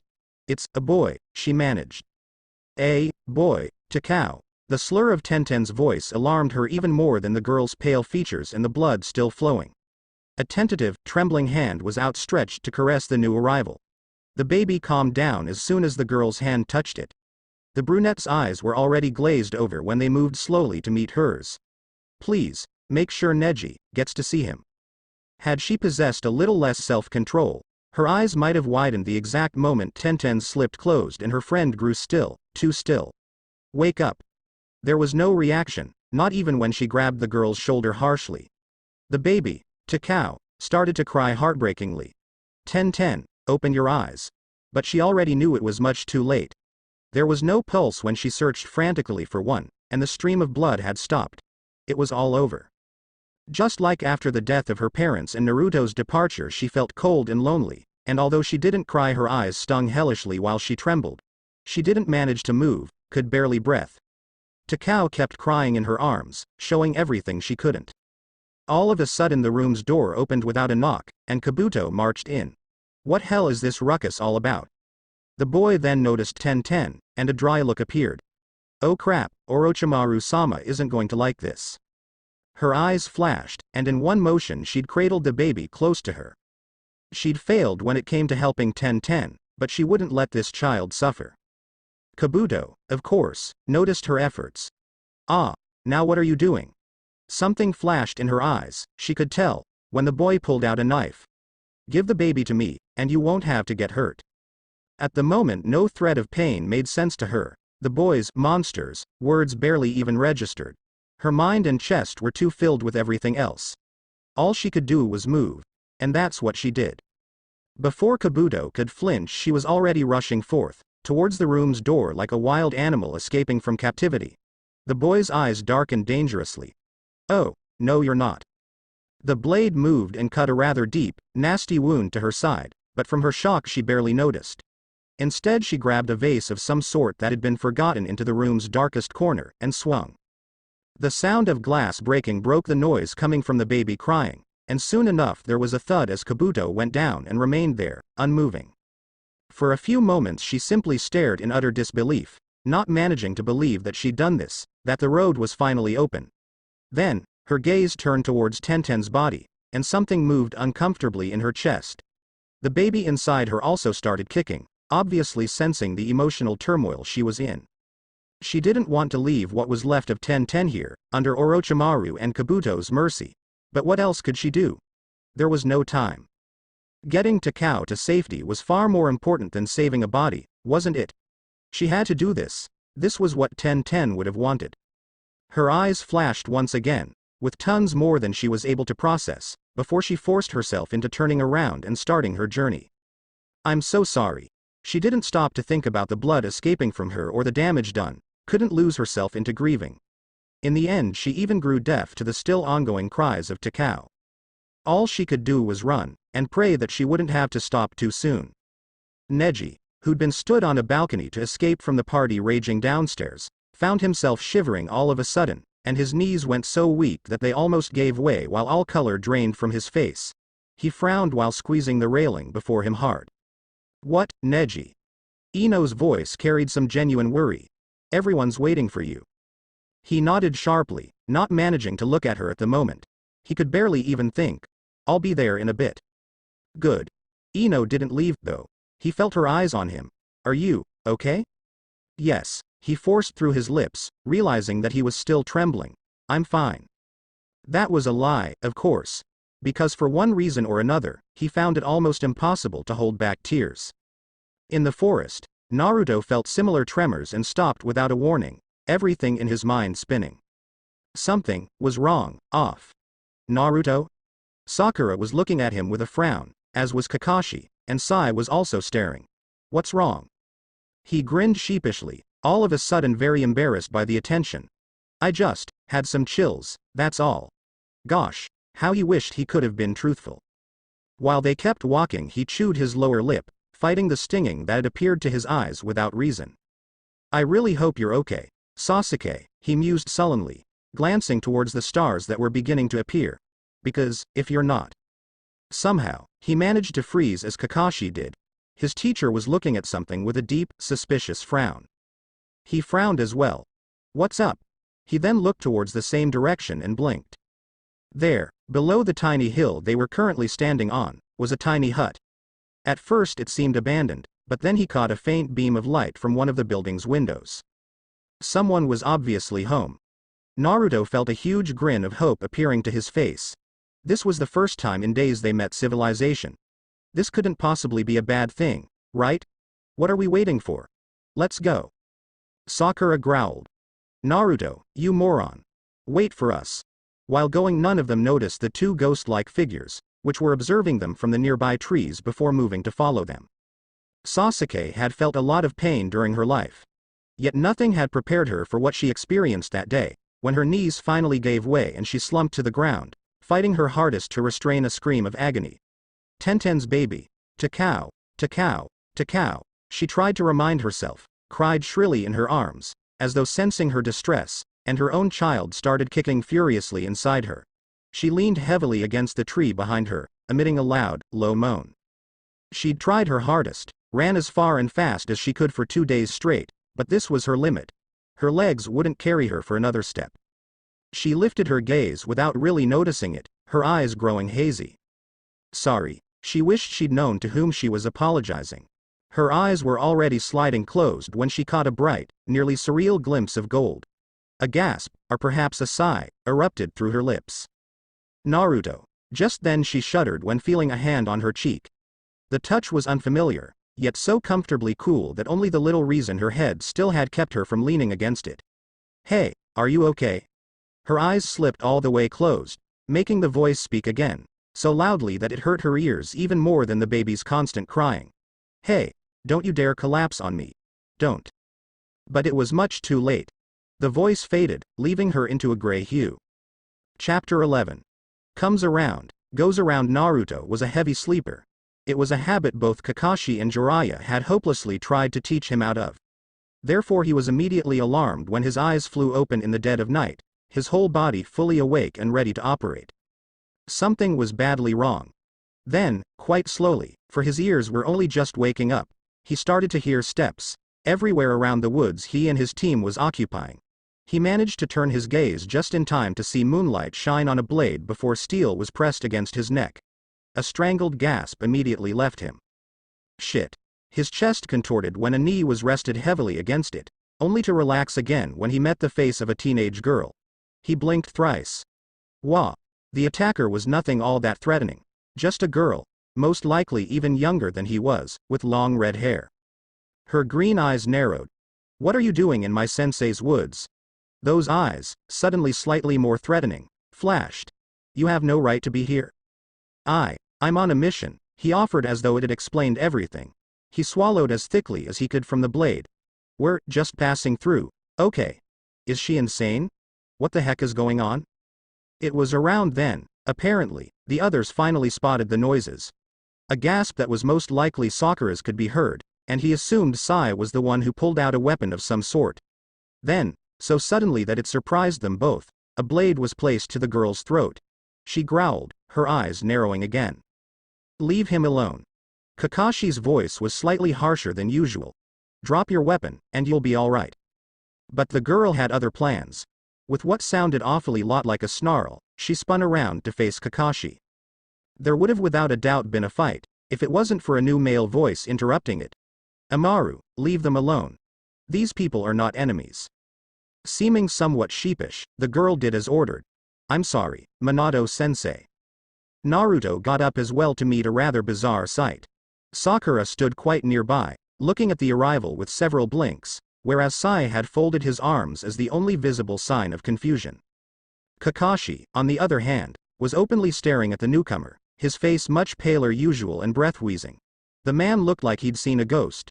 And as he turned his gaze once more he found something even more confusing. There, silhouetted by moonlight, stood a blonde-haired man who looked so much like him it made him feel dizzy. "Who are you?" was absolutely everything he managed in a 5-year-old's voice. The man, Minato, right? Either restrained a sigh or swallowed. "I think you should come with us, it's not safe out here with Orochimaru roaming around." For some reason they were all speechless while following. Minato's head hurt while he stood outside his tiny cabin, watching how stars lit up to the sky. He obviously hadn't thought things through before he'd invited those people to stay. It wasn't like he would have wanted to leave them under Orochimaru's mercy. He wasn't a cruel person, so he would have never done such a thing. But his head had been hurting since their arrival, as though something that had been buried deep down had been crawling towards the surface. That something was already close to the surface, and he was almost scared to find out what it was.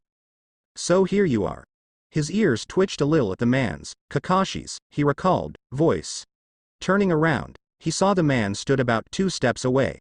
"I've been meaning to thank you for giving us a place to stay. I know how dangerous it is." He found himself smiling. "It's all right." He looked away, almost slipping into his thoughts. Even with Amaru and some occasional students, it gets lonely here sometimes. It's good to have some adult company. So good, that he smothered the sounds of reason whispering, or well, perhaps even screaming, at him. Kakashi had told him that this group was on its way to find and save from Orochimaru's clutches someone called Sasuke. Apparently, she was very precious to Naruto.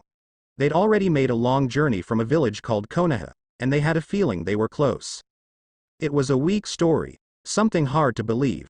But what could he do when his heart and brain were at war? Life was confusing for someone who could remember less than a half of his life.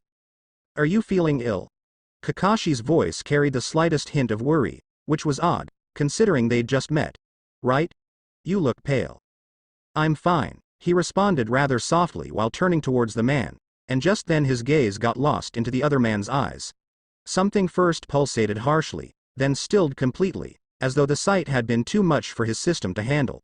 So familiar, a frown appeared to his face. "Have I met you before?" At first Kakashi seemed mildly taken aback, then looked towards the same direction he'd just been staring. "No," the man all but murmured. "I'm sorry, but we've never met before." He nodded, although he didn't believe the other man at all. They kept standing there in silence, and he found himself shivering from the cold. The night had been long and exhausting for Naruto. He'd had barely any sleep, he was full of Amaru, and it still seemed he wouldn't be allowed to go after Sasuke. It wasn't often he would have been as frustrated. In the end the frustration exploded into fatigue that almost struck him to his knees. He went to bed, and in a matter of seconds he was close to sleep. He didn't know how long he'd been dozing off, when sudden small sounds appeared to disturb his peace. His eyebrows twitched, but even the best of his efforts didn't manage to make his eyes open. A tiny moan of frustration slipped through his lips. What the heck was going on?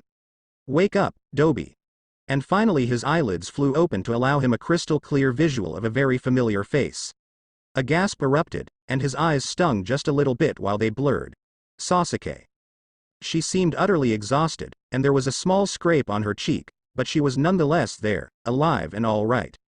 She snorted, although it sounded far softer than it should have. "You look like you'd just seen a ghost." Unable to speak, he pushed himself into a sitting position, then, without warning, wrapped his arms around the Uchiha, as tightly as he'd feared anything less would let the raven disappear again. "I missed you, damn it." In some other situation he might have found his tone pathetic, even embarrassing. "I missed you so much." Gosh. How good it was to feel Sasuke holding him back. "I know. But everything's going to work out now." She held a tiny pause. "Look, there's something I need to tell you." And then, just like someone had pushed a button, his eyes opened again, to meet the light of a recently dawned morning. In an instant his eyes blurred and flowed over, and he buried his face into his hands to keep himself from seeing the world. At the moment there was no deity he wouldn't have hated. Kakashi and Minato. who'd been outside talking and were now making some tea to warm up, both glanced towards the direction of Naruto's heavy steps. Kakashi frowned faintly while observing his student's exhausted face and troubled eyes. "Are you all right?" Naruto nodded, attempting to grin a little and failing miserably. "Yeah, I just had a weird dream, that's all." The boy then sniffed the air, and a hopeful expression appeared. "Hey, is that herbal tea? It's my favorite." Minato seemed both surprised and mildly amused. "You know what's funny? It happens to be my favorite, too." Naruto blinked. "Are you serious?" This time the grin was genuine. "Though I was the only one who likes that stuff." That, apparently, was enough to chase away at least some of the shadows looming around those two. Kakashi fought back a sigh while watching them talking and realizing just how much power he had in his hands. He suppressed a sigh and left the building, deciding that he was in dire need of some fresh air to sort out his head. How was he supposed to tell those two that they were a father and son? Should he even? He just hoped he'd make the right decision in the end, because a mistake might ruin two carefully built-up lives. There was a deep frown on Shikamaru's face while he examined Sasuke. He'd gotten to know her to at least some extent while they'd been in Orochimaru's clutches, and he knew that her body was extremely strong. But right now, she was starved and badly dehydrated, and he could easily see several old and new injuries, the worst of them being an infected stab wound on her side. To top the mess, she also seemed to be pregnant.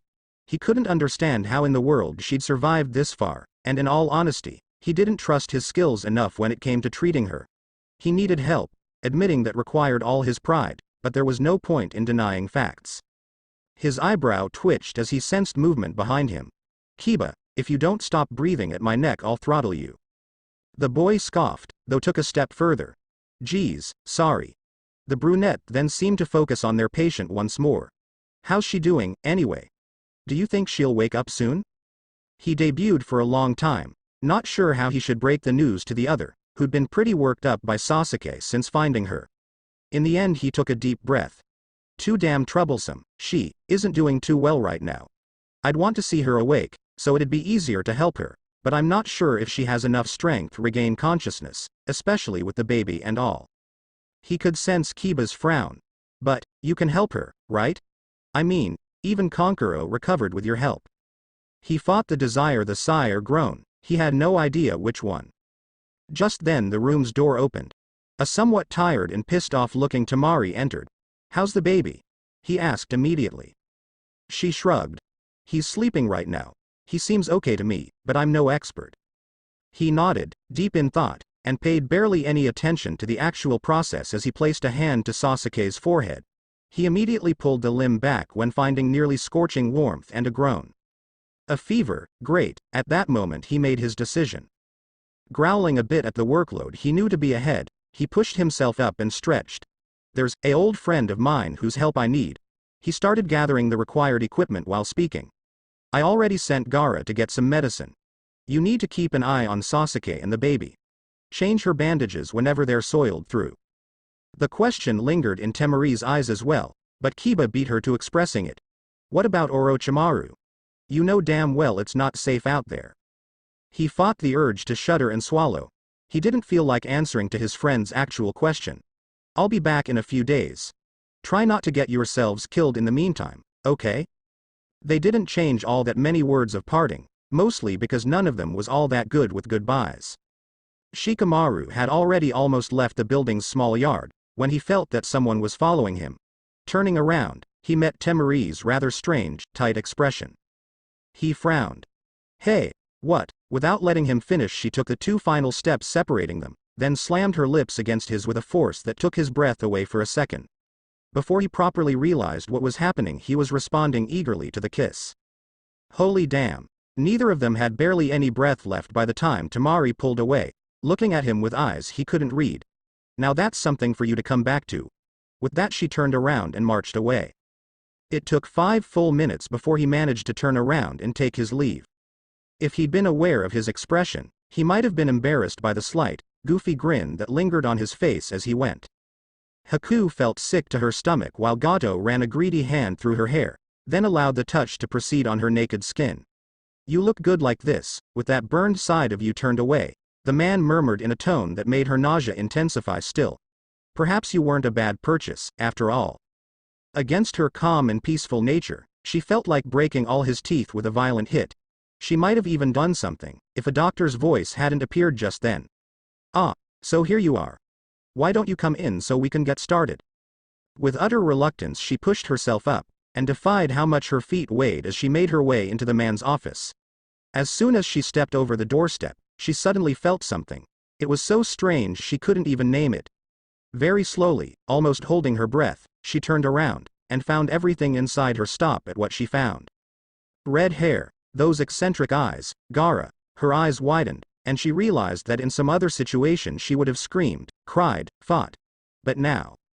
As the door closed between them she closed her eyes, feeling something inside her die. By the time she finally managed to focus on reality once more, the words she heard didn't make her feel any better. Will the procedure take place? Gato demanded in his usual tone, as though the matter in question had been something insignificant. The male doctor's expression wasn't the slightest bit more encouraging. In 5 days. Come to my office at this same hour. As the men kept discussing whether it'd already be too late or not in 5 days, she brought a hand to her stomach and lifted her gaze towards the roof. Shadows danced vividly against the rather filthy, white surface. She'd never wanted to scream as badly. When the doctor opened the door about 10 seconds after the two had disappeared, he got the shock of his life when facing a redhead whose expression immediately brought devil to his mind. Before he could even gasp he'd been pushed against the wall, and the arrival, a teen who was stronger than most men half above his age, grabbed his collar so hard that he couldn't even breathe. I just saw you had a patient I've been waiting to find for a very, very long time. It was nothing but a hiss. Now, if your well-being means anything to you, you're telling me absolutely everything you know about those two. 2 days later, the past couple of days had rolled by in a fog of some sort for Naruto. Hard as he tried, he couldn't seem to find any answers, whether it came to Minato or especially Sasuke, and he was going out of his mind. His constant bickering with Amaru didn't make things any easier. Why were they in this place, with these people, when they should have been looking for Sasuke?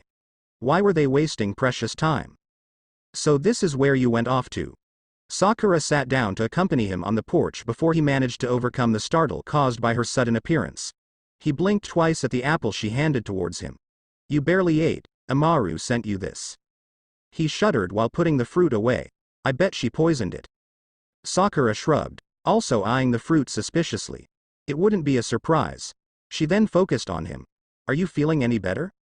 His eyes gained a faraway look for a moment. Yeah. He glanced towards the mug of tea he'd been trying to consume for the past half an hour, and winced. I can't believe there was a time when I liked this stuff. She gave him a somewhat sympathetic look. We'll find her, you know. Sai's out there looking for traces and questioning his sources. Maybe he'll find something. He looked towards the tea once more. A little while back, when the search was still young, those words might have been enough, but now, He didn't know how long they'd been sitting there when their ears suddenly perked up to the sounds of steps rushing towards them. Lifting their gazes, they both blinked when seeing a heavily cursing and sweating, brown-haired boy rushing towards them. Shikamaru. His mind screamed after a couple of seconds. Sakura immediately bounced up, her eyes widening slightly. What the? The boy barely managed to talk, but tried to anyhow. She needs Minato, Sasuke. To Naruto, it felt like a lightning had struck him. He started to shake as everything inside him spun out of control. This was too good to be true. Where is she? I need to find her. He was getting desperate already. Couldn't Shikamaru see and understand that? The brunette panted and finally managed to all but wheeze. 5 hours to north, from here, then, take the unpad road. All his reason disappeared. The mug fell from his hand as he ran. Naruto. Thanks.